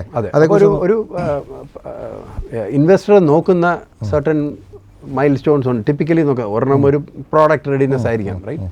അപ്പോൾ അതൊക്കെ എങ്ങനെ പ്രൂവ് ചെയ്യും? അപ്പോൾ ആ മൈൽ സ്റ്റോൺസ് നമ്മുടെ പ്ലാനുമായിട്ട് അലൈൻ ചെയ്തിട്ടുള്ള മീനിങ് ഫുൾ മൈൽ സ്റ്റോൺസ് ആയിരിക്കണം, റൈറ്റ്? അപ്പോൾ അതാണ് നമ്മൾ ഹെൽപ്പ് ചെയ്യുക, ഇന്ന മൈൽ സ്റ്റോൺസ് സെറ്റ് ചെയ്യുക. അവിടെ ചിലപ്പോൾ ഒരു ഫൈനാൻഷ്യൽ ഗോൾ കാണാം, or may be non financial goal ആയിരിക്കും, പക്ഷേ അതെല്ലാം വളരെ ക്ലിയർ ആൻഡ് സ്പെസിഫിക് ആയിരിക്കണം, ആൻഡ് ടൈം ബൗണ്ട്, റൈറ്റ്? അപ്പോൾ ആ മൈൽ സ്റ്റോൺസ് നമ്മൾ ഇൻവെസ്റ്ററിനെ അടുത്ത് പിച്ച് ചെയ്യുമ്പോൾ നമ്മൾ അതാണ് ഉപയോഗിക്കുന്നത്. ഇതാണ് നമ്മൾ അച്ചീവ് ചെയ്യാൻ പോകുന്ന ടാർഗറ്റ് എന്ന് നമ്മൾ ക്ലിയർ ആയിട്ട് ലേ ഔട്ട് ചെയ്യണം, റൈറ്റ്? അപ്പോൾ അതിന് എഗൻസ്റ്റ് ആയിരിക്കാം ഇൻവെസ്റ്റർ നമ്മളെ ഇവാലുവേറ്റ് ചെയ്യുന്നത്. കാര്യം ആ ജേർണിയുടെ പാർട്ടായിട്ട് നമ്മൾ അവിടെ എത്തിയോ, 80% എത്തിയോ, 90% എന്നുള്ളത് ഇവാലുവേറ്റ് ചെയ്യുന്നത്. ഏർലി സ്റ്റേജിൽ ചിലപ്പം ഫൈനാൻഷ്യൽ കണ്ടീഷൻസ് ആയിരിക്കണമെന്നില്ല, mile stones probably non financial ആയിരിക്കുകയും ചെയ്യാം, റൈറ്റ്? പ്രോഡക്റ്റ് ബിൽഡ് ചെയ്യുക ഫോർ എക്സാമ്പിൾ, എന്നിട്ട് ഒരു 10 കസ്റ്റമറിൻ്റെ ഫീഡ്ബാക്ക് എടുക്കുക, അതൊരു മൈൽ സ്റ്റോൺ ആയി. പക്ഷേ അത് ആ കോണ്ടെക്സ്റ്റിൽ അത് മീനിങ് ഫുൾ ആയിരിക്കണം. എത്ര ഫണ്ടാണ് എടുക്കുന്നത്, എത്ര ഇക്വിറ്റിയാണ് കൊടുക്കുന്നത്, ഇതൊക്കെ അനുസരിച്ച് കുറച്ച് ഇത് മാറും. കാര്യം ഓരോ സ്റ്റേജും ഒരു ഡിഫറെൻറ്റ് റിസ്ക്കാണ്. വളരെ ഏർലി സ്റ്റേജിൽ ഒരു കമ്പനിയെ സംബന്ധിച്ചിടത്തോളം ആൾ പ്രൂവൺ അല്ല, ഫൗണ്ടേഴ്സ് പ്രൂവൺ അല്ല, പ്രൊമോട്ടേഴ്സ് പ്രൂവൺ അല്ല. അപ്പോൾ അതായിരിക്കും ഏറ്റവും വലിയ റിസ്ക്. ഇവർക്കൊരു സാധനം എക്സിക്യൂട്ട് ചെയ്യാൻ പറ്റുമോ, അതൊരു വലിയ റിസ്ക്കാണ്. പ്രോഡക്റ്റ് റെഡി ആണെങ്കിൽ പിന്നുള്ള റിസ്ക് ഇത് കൂടുതൽ കസ്റ്റമേഴ്സ് അഡോപ്റ്റ് ചെയ്യുമോ, ഇത് സ്കെയിൽ ചെയ്യാവോ, അത് വേറെ റിസ്ക്കാണ്. അപ്പോൾ അതെല്ലാം കഴിഞ്ഞപ്പം ഓരോ സ്റ്റേജ് കഴിയുമ്പോഴും റിസ്ക് കുറഞ്ഞു വരും. അപ്പം ലേറ്റർ സ്റ്റേജിൽ റിസ്ക് കുറവായിരിക്കും. അപ്പം മൈൽ സ്റ്റോൺസും അതെല്ലാം അതിനനുസരിച്ചുള്ള ഡിഫറൻസ് നമ്മൾ കൊണ്ടുവരും. അപ്പോൾ നമ്മളതുപോലെ അവർ കൊടുക്കുന്നൊരു കൺസൾട്ടൻസി സർവീസ് എന്ന് പറഞ്ഞാൽ എന്തൊക്കെയായിരിക്കും, അതായത് ഇപ്പോൾ ഈ പറഞ്ഞ VC ഒരു ടേംസ് കൊണ്ടുവരുവാണെങ്കിൽ എന്തൊക്കെ ടേംസ് ആയിരിക്കും നമുക്ക് ഫേവറബിൾ ആയിട്ടുള്ളത്, അതുപോലെ നമ്മളെ പ്രൊട്ടക്റ്റ് ചെയ്യാൻ നമുക്ക് എന്തൊക്കെ വെക്കണം, നമ്മൾക്ക് എന്തെങ്കിലും പേഴ്സണലായിട്ട് ഇൻട്രസ്റ്റ് ഉണ്ടോ, നമ്മൾ പ്രത്യേകിച്ച് അത് പിന്നെ ഫ്ലാഗ് ചെയ്യേണ്ടതായിട്ട് എന്തെങ്കിലും കാര്യങ്ങളുണ്ടോ, അപ്പോൾ അത്തരം കാര്യങ്ങളുണ്ടെങ്കിൽ അതുപോലെ തന്നെ അതെങ്ങനെ കമ്മ്യൂണിക്കേറ്റ് ചെയ്യണം, അല്ലേ? അത് നമ്മൾ കൺസൾട്ടേഷൻ്റെ പാർട്ടായിട്ട് ചെയ്യാം. ടിപ്പിക്കലി ഒരു ഫസ്റ്റ് പ്രോസസ്സ് എന്ന് പറയുന്ന ഒരു ടേം ഷീറ്റോ ലെറ്റർ ഓഫ് ഇൻറ്റൻറ്റോ അങ്ങനെ എന്തെങ്കിലും ഒരു സാധനമായിരിക്കും ആദ്യം ഉണ്ടാക്കുക. അപ്പോൾ അതായിരിക്കും ആദ്യം നെഗോഷിയേറ്റ് ചെയ്യുന്നത്. ടേം ഷീറ്റോ അല്ലെങ്കിൽ ലെറ്റർ ഓഫ് ഇൻറ്റൻറ്റ് എന്ന് പറയുന്നത് മിക്കവാറും ഒരു ബൈൻഡിങ് എഗ്രിമെൻ്റ് ആയിരിക്കില്ല. അതൊരു ജനറൽ അണ്ടർസ്റ്റാൻഡിങ് ഓഫ് ടേംസ് എന്നുള്ള രീതിയിൽ വേണം അത് എടുക്കാൻ. അത് കഴിഞ്ഞിട്ടായിരിക്കും ഡെഫിനിറ്റീവ് എഗ്രിമെൻറ്റ്സ്, അതായത് ബൈൻഡിങ് എഗ്രിമെൻറ്റ്സ് സൈൻ ചെയ്യുക. ബട്ട് ആ ടേം സ്റ്റേജിൽ തന്നെ നമുക്ക് നെഗോഷിയേറ്റ് ചെയ്യാൻ പറ്റുമെങ്കിൽ അതാണ് ബെറ്റർ ലെവറേജ്. കാര്യം ഒന്ന് എഴുതി കഴിഞ്ഞാൽ പിന്നെ അത് മാറ്റിയെടുക്കുക കുറേ കൂടെ ഡിഫിക്കൽട്ട്. അപ്പോൾ ഏർലി സ്റ്റേജിൽ തന്നെ ആ ടേംസ് ഡിസ്കസ് ചെയ്യുമ്പം നമ്മളത് വളരെ ക്ലിയർ ആയിരിക്കും എന്തൊക്കെ ടേംസാണ് നമ്മൾ എഗ്രി ചെയ്യുന്നത്. ഓഫ് കോഴ്സ് വെഞ്ചർ ക്യാപിറ്റലിന് അവർക്ക് ഏറ്റവും ഫേവറബിൾ ആയിട്ടുള്ള ടേംസാണ് അവർ പിക്ക് ചെയ്യുക. അപ്പോൾ അതാണ് ആ ഒരു ഏരിയ ആണ് നമ്മുടെ ഒരു എക്സ്പെർട്ടൈസ്. അതായത് നമുക്കത് അവർ ചോദിക്കാൻ സാധ്യതയുള്ള ക്വസ്റ്റ്യൻസ് അല്ലെങ്കിൽ അവരെ കൂടുതൽ അട്രാക്ട് ചെയ്യാൻ ചാൻസസ് ഉള്ള എഗ്രിമെൻറ്റ്സ് നമ്മളത് അതുമായിട്ട് അലൈൻ ചെയ്തിട്ടുള്ള എഗ്രിമെൻറ്റ്സ് ആണ് മുന്നോട്ട് വെക്കുന്നതെങ്കിൽ സ്വാഭാവികമായിട്ട് പോസിബിലിറ്റി കൂടും. അല്ലെങ്കിൽ അതുപോലെ തന്നെ ചില ടേംസ് അവർക്ക് എഗെയിൻസ്റ്റ് ആവാം. ചിലപ്പോൾ അവർ ഇനിഷ്യൽ ഇംപ്രഷൻ ചിലപ്പോൾ അതോട് തന്നെ ചിലപ്പോൾ അവർക്ക് നമ്മുടെ ഇൻട്രസ്റ്റ് വേറെയാണെന്ന് ചിലപ്പോൾ അവർക്ക് തോന്നാം അല്ലേ. അപ്പോൾ അതൊക്കെ നമുക്ക് പ്രെഡിക്റ്റ് ചെയ്തിട്ട് ഓക്കെ ഇതാണ് ഏറ്റവും നല്ലൊരു റൈറ്റ്. അപ്പോൾ ഓരോന്നിൻ്റെ ഇമ്പാക്റ്റും റൈറ്റ്. ഐ മീൻ ചിലത് നെഗോഷിയേറ്റ് ചെയ്യുന്ന പാർട്ടിയായിട്ട് ചിലത് നമ്മൾ എഗ്രി ചെയ്യണം, ചിലത് നമ്മൾ എഗ്രി ചെയ്യില്ല. അപ്പം അതിൽ ഏറ്റവും വേഴ്സ് ആയിട്ടുള്ള സാധനങ്ങൾ ഏതാണ് ലോങ് ടേം ഇമ്പാക്റ്റ് വരിക എന്നുള്ളതൊക്കെ മുന്നേ പ്രത്യേകിച്ച് ആ ബിസിനസ്സിൻ്റെ കണ്ടീഷൻസിൽ നമ്മളത് ഇവാലുവേറ്റ് ചെയ്ത് നോക്കണം. അപ്പോൾ ജനറൽ ആയിട്ടുള്ള കുറച്ച് കാര്യങ്ങൾ വളരെ നെഗറ്റീവായിട്ടുള്ളത് കാണാം. ബട്ട് അല്ലാണ്ട് ആ ബിസിനസ് സ്പെസിഫിക് ആയിട്ടുള്ള അല്ലെങ്കിൽ ആ ഒരു എഗ്രിമെൻറ്റ് സ്പെസിഫിക് ആയിട്ടുള്ള എന്തെങ്കിലും കൊണ്ടുവന്നാൽ അത് നമുക്ക് ഫ്ലാഗ് ചെയ്യുക അല്ലെങ്കിൽ അത് നെഗോഷിയേറ്റ് ചെയ്യാൻ ഹെൽപ്പ് ചെയ്യാം. കാര്യം ആ ടെർമിനോളജിയും അതെല്ലാം അവരുടെ ടെർമിനോളജി ചിലപ്പോൾ നമുക്ക് അത്രയും ഫെമിലിയർ ആയിരിക്കാം. അല്ലെങ്കിൽ നമ്മളൊരു ലോയറിനെ എൻഗേജ് ചെയ്ത് ഫൈനലി അത് ചെയ്യണം. അപ്പോൾ അത് ലോയറിനെ എൻഗേജ് ചെയ്യുന്നത് തീർച്ചയായിട്ടും നല്ലതായിരിക്കാം. ബട്ട് ജനറൽ ടേംസ് ഒക്കെ അതെ. കാര്യം ഈവൻ ലോയറിനാണ് മേ ബി അതിൻ്റെ ലോ ടൈംസ് ഒക്കെ അയാൾക്ക് മനസ്സിലാവുമായിരിക്കും. പക്ഷേ എന്ന് വേണമെങ്കിൽ അതറിയാം. പക്ഷേ ഈ പറഞ്ഞതുപോലെ നമുക്ക് ഇതിൻ്റെ ഒരു ലോങ് ടൈം ഇമ്പാക്റ്റ് എന്താണെന്നുള്ളത് ചിലപ്പോൾ അയാൾക്ക് പ്രെഡിക്റ്റ് ചെയ്യാൻ പറ്റില്ല. അത് ചിലപ്പം നമുക്ക് പ്രാക്ടിക്കൽ നോളജ് ഉള്ളവർക്കാണ് അത് ചെയ്യാൻ പറ്റുള്ളൂ. ആൻഡ് കമ്പയറബിൾ സാധനങ്ങൾ എടുക്കുകയും ചെയ്യാം. കാര്യം even venture capitalist push back ചെയ്യുകയാണെങ്കിൽ ഇതാണ് ടിപ്പിക്കൽ എന്ന് പറഞ്ഞാൽ നമുക്ക് വേറെ എക്സാമ്പിൾസ് കൊടുക്കാം. ഇത് അങ്ങനെ അല്ല ചെയ്തതെന്നുള്ളത് ആ എക്സാമ്പിൾസ് പോയിന്റ് ഔട്ട് ചെയ്യാം. കുറച്ചുകൂടെ അത് ഹെൽപ്പ് ചെയ്യും. പിന്നെ ടെർമിനോളജി അറിയാവുന്നവരുമായിട്ട് നെഗോഷിയേറ്റ് അവർക്കും അതായത് നമുക്ക് രണ്ടുപേർക്കും ഒരേ ലാംഗ്വേജ് അറിയാവുന്നുണ്ടെങ്കിൽ അതായിരിക്കും ഏറ്റവും നല്ല കമ്മ്യൂണിക്കേഷൻ. അപ്പം അതും ഒരു ഇമ്പോർട്ടൻ്റ് ആണ്. കാരണം നമ്മൾ അവരുടെ ലാംഗ്വേജും പഠിക്കണം. അപ്പം അത് നമ്മൾ ഈ മെൻറ്ററിങ്ങിൻ്റെ ഒരു പാർട്ടാണ്. ചില എന്താണ് ഒരു VCയുടെ ലാംഗ്വേജ് എന്നുള്ളത് നമ്മളെപ്പോഴും ആ ഒരു ലാംഗ്വേജ് ആണെങ്കിൽ കമ്മ്യൂണിക്കേറ്റ് ചെയ്യാൻ ഈസി ആയിരിക്കും, എളുപ്പമായിരിക്കും. ഇനി അതുപോലെ തന്നെ ബിനിച്ചേട്ടൻ ഇൻവെസ്റ്റ് ചെയ്യാറുണ്ടല്ലോ. അപ്പം VCയുമാണ്. ഏതൊക്കെ തരത്തിലുള്ള കമ്പനീസിലാണ് ബിനിച്ചേട്ടൻ്റെ ഒരു ടിപ്പിക്കലി ഞാൻ ഇതുവരെ ചെയ്തിട്ടുള്ളത് മിക്കവാറും ഒരു ഗ്ലോബൽ സ്കെയിലുള്ള IT കമ്പനികളാണ് ടാർഗറ്റ് ചെയ്തത്. അപ്പം പ്രത്യേകിച്ച് ഗ്ലോബൽ എന്താ പറയുക യൂസേജ് ഉള്ള IT companies but market expansion ചെയ്തിട്ടില്ല. അപ്പോൾ അങ്ങനെയുള്ള കമ്പനികളെ ഹെൽപ്പ് ചെയ്യാനാണ് നോക്കിയത്. അപ്പം ഇന്ത്യയിൽ ഒരു പ്രസൻസ് ഉണ്ട്. US മാർക്കറ്റ് ടാപ്പ് ചെയ്യണം അല്ലെങ്കിൽ സിംഗപ്പൂർ മാർക്കറ്റ് ടാപ്പ് ചെയ്യണം അങ്ങനെയുള്ള ഇത്. And globalisation. അപ്പോൾ IP സിംഗപ്പൂരിൽ കൊണ്ടുവന്നിട്ട് ഒരു ഗ്ലോബൽ കമ്പനി ആക്കണം. അപ്പോൾ അങ്ങനെയുള്ള കമ്പനികളെ ഹെൽപ്പ് ചെയ്യാറുണ്ട്. അപ്പോൾ അവിടെയൊക്കെ ഇൻവെസ്റ്റ്മെൻറ്റ് ചെയ്യുന്നത് കുറേ കൂടെ ഒരു ഗ്ലോബൽ പെർസ്പെക്റ്റീവുള്ള കമ്പനികൾ എന്നുള്ള ഇതിലാണ്. ബട്ട് പതുക്കെ അത് ഈ AI അഡോപ്ഷനും അതൊക്കെ വരികയും ഇന്ത്യയിലുള്ള മാർക്കറ്റ് കുറേ കൂടെ വലുതാവുന്നതും ചെയ്യുന്നതനുസരിച്ച് ഇന്ത്യയിലും കുറച്ച് ഇൻവെസ്റ്റ്മെൻറ്റ് ചെയ്താൽ കൊള്ളാമെന്നുണ്ട്. അപ്പോൾ Indian companies, Indian product, Indian market അങ്ങനെ ഡൊമസ്റ്റിക് ആയിട്ടുള്ള കമ്പനികളിലും ഇൻവെസ്റ്റ് ചെയ്താൽ കൊള്ളാമെന്നുണ്ട്. അപ്പോൾ അതാണ് പ്രോബ്ലി അടുത്ത next set of companies probably വിചാരിക്കുന്നത്. അപ്പോൾ നമ്മളിപ്പോൾ ഈ മെൻറ്റർഷിപ്പിൽ വരുമ്പോൾ ഒരു അഡ്വാൻറ്റേജ് എന്ന് പറയുന്നത് നമുക്കും ഇത്തരം കമ്പനിയുമായിട്ട് ഫെമിലിയർ ആവാമെന്നുള്ളതാണ്. തീർച്ചയായിട്ടും. അപ്പോൾ ഒരു ഇൻവെസ്റ്റ്മെൻറ്റിലേക്ക് നോക്കുമ്പോൾ ആ ഒരു ഫെമിലിയർ ആയിട്ടുള്ള കമ്പനിയിലേക്ക് ഇൻവെസ്റ്റ് ചെയ്യാനുള്ള സാധ്യതയുണ്ട്. ഇനി അതല്ലാതെ ഇൻവെസ്റ്റർ മാച്ചിങ് അല്ലേ, സിമിലർ ആയിട്ടുള്ള അല്ലെങ്കിൽ മറ്റ് ഇൻവെസ്റ്റേഴ്സുമായിട്ട് മാച്ച് ചെയ്യാനുള്ളൊരു ഓപ്ഷനും അതിൻ്റെ ഒരു ഓപ്ഷനും നമ്മുടെ കയ്യിൽ നമ്മൾ കൊടുക്കാറുണ്ട്. അതേക്കുറിച്ച് ഒന്ന് പറയാമോ എന്താണ്? അപ്പോൾ അവിടെ ഈ പറയുന്നത് നമ്മൾ നല്ല മെറ്റീരിയൽ, നല്ല പിച്ച് ഡെക്കും അതൊക്കെ പ്രിപ്പയർ ചെയ്ത് നമ്മുടെ പ്ലാൻ വളരെ ക്ലിയർ ആണെങ്കിൽ നമുക്ക് വേറെ VCസിനെ അപ്രോച്ച് ചെയ്യാനും കുറേ കൂടെ എളുപ്പമായിരിക്കും. കാര്യം വളരെ ഒരു ഒരു ഐഡിയ കൊണ്ട് പിച്ച് ചെയ്യുന്നതിനേക്കാളും ഒരു ക്യൂറേറ്റഡ് വളരെ നല്ല സ്റ്റോറിയുള്ള അധികം ടെക്നിക്കൽ ടേംസ് ഇല്ലാതെ ആ സ്റ്റോറി ആൻഡ് ഓപ്പർച്യൂണിറ്റി ക്ലിയർ ആയിട്ട് പ്രസൻറ്റ് ചെയ്യാൻ പറ്റുമെങ്കിൽ വേറെ VCസിൻ്റെ അടുത്ത് അത് കൊണ്ടുവരാൻ കുറേ. അപ്പോൾ അത് നമ്മുടെ കണക്റ്റുള്ള VC ആയിരിക്കാം, അല്ലെങ്കിൽ നമ്മൾ വേറെ കോൺടാക്ട്സ് വെച്ചിട്ട് കണക്ട് ചെയ്യുന്ന VCs ആയിരിക്കാം. ചില ഇൻഡസ്ട്രീസിൽ ഈ പറയുന്ന പോലെ സ്പെഷ്യലൈസ്ഡ് VCs ഉണ്ട്. ബട്ട് എല്ലാവരെയും നമുക്ക് ഡയറക്റ്റ്ലി പരിചയം ഉണ്ടായിരിക്കില്ല. ബട്ട് അങ്ങനെ റീച്ച് ഔട്ട് ചെയ്താലും ഈ മെറ്റീരിയലും ഈ പ്രോസസ്സും അതൊക്കെ വളരെ സിമിലറാണ്. അപ്പോൾ നമ്മൾ ചെയ്യുന്ന ആ ഒരു ഇനീഷ്യൽ ഡ്യൂ ഡിലിജൻസും ആ പ്രിപ്പറേറ്ററി വർക്കും തീർച്ചയായിട്ടും അവിടെയും ഹെൽപ്പ് ചെയ്യും. പിന്നെ അവിടെ അത് റൈറ്റ് മാച്ച് ആണോ എന്ന് നമുക്ക് ആ VCയുടെ തീസിസ് എടുത്ത് നോക്കുമ്പോൾ നമുക്ക് അറിയാം നമ്മൾ പറയുന്ന കാര്യങ്ങൾ തന്നെയാണ് അവർ നോക്കുന്നത്. അപ്പോൾ അതിനായിട്ട് അലൈൻ ചെയ്ത് കൊണ്ടുവരിക എന്നുള്ളത് നമ്മുടെ ഓഡ്സിന് കുറെ കൂടെ ഇമ്പ്രൂവ് ചെയ്യും. അപ്പോൾ ടിപ്പിക്കലി ഒരു കമ്പനിയിൽ 10 crore ഇൻവെസ്റ്റ് ചെയ്യുന്ന ഒരു VC ആണെങ്കിൽ 1 crore വന്ന് ഇൻവെസ്റ്റ് ചെയ്യില്ല. ആൻഡ് തിരിച്ചും അവർ 100 crore ഇൻവെസ്റ്റ് ചെയ്യില്ല. അപ്പോൾ 10 crore ആണ് ടിപ്പിക്കലി ചെയ്യുന്നതെങ്കിൽ അവർ ആ ഒരു ഇതിൻ്റെ അതാണ് അവരുടെ ഒരു സ്വീറ്റ് സ്പോട്ട്. അപ്പോൾ അതിന് അടുത്തൊക്കെ ഉള്ള എമൗണ്ട് ആയിരിക്കും അവർ കംഫർട്ടബിൾ ആകുക.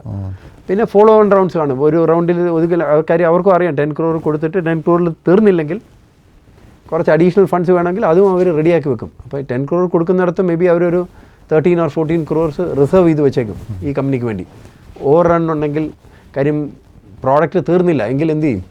10 crore സ്പെൻഡ് ചെയ്തിട്ട് പ്രോഡക്റ്റ് തീർന്നില്ല ഫോർ വട്ടെവർ റീസൺ, കുറച്ച് എക്സ്ട്രാ ഫണ്ട്സ് വേണ്ടേ? അപ്പോൾ അതൊക്കെ യൂഷ്വലി VCs അതിൻ്റെ പാർട്ടായിട്ട് വെക്കുക. ഈവൻ ദോ അവരത് ക്ലെയിം ചെയ്യില്ലെങ്കിലും ടിപ്പിക്കലി അത് അവൈലബിൾ ആവാറുണ്ട്. അപ്പോൾ അത് റൈറ്റ് റീസണിങ് അതൊക്കെ കൊടുത്താൽ അത് ടാപ്പ് ഇൻ ചെയ്ത് നമുക്ക് പ്രോഡക്റ്റ് ഫിനിഷ് ചെയ്യാം. കാര്യം പ്രോഡക്റ്റ് ഫിനിഷ് ചെയ്യാതെ നെക്സ്റ്റ് ആ മൈൽസ്റ്റോൺ എത്താതെ പ്രോബ്ലി നെക്സ്റ്റ് ഫണ്ടിങ് അവൈലബിൾ ആകില്ല.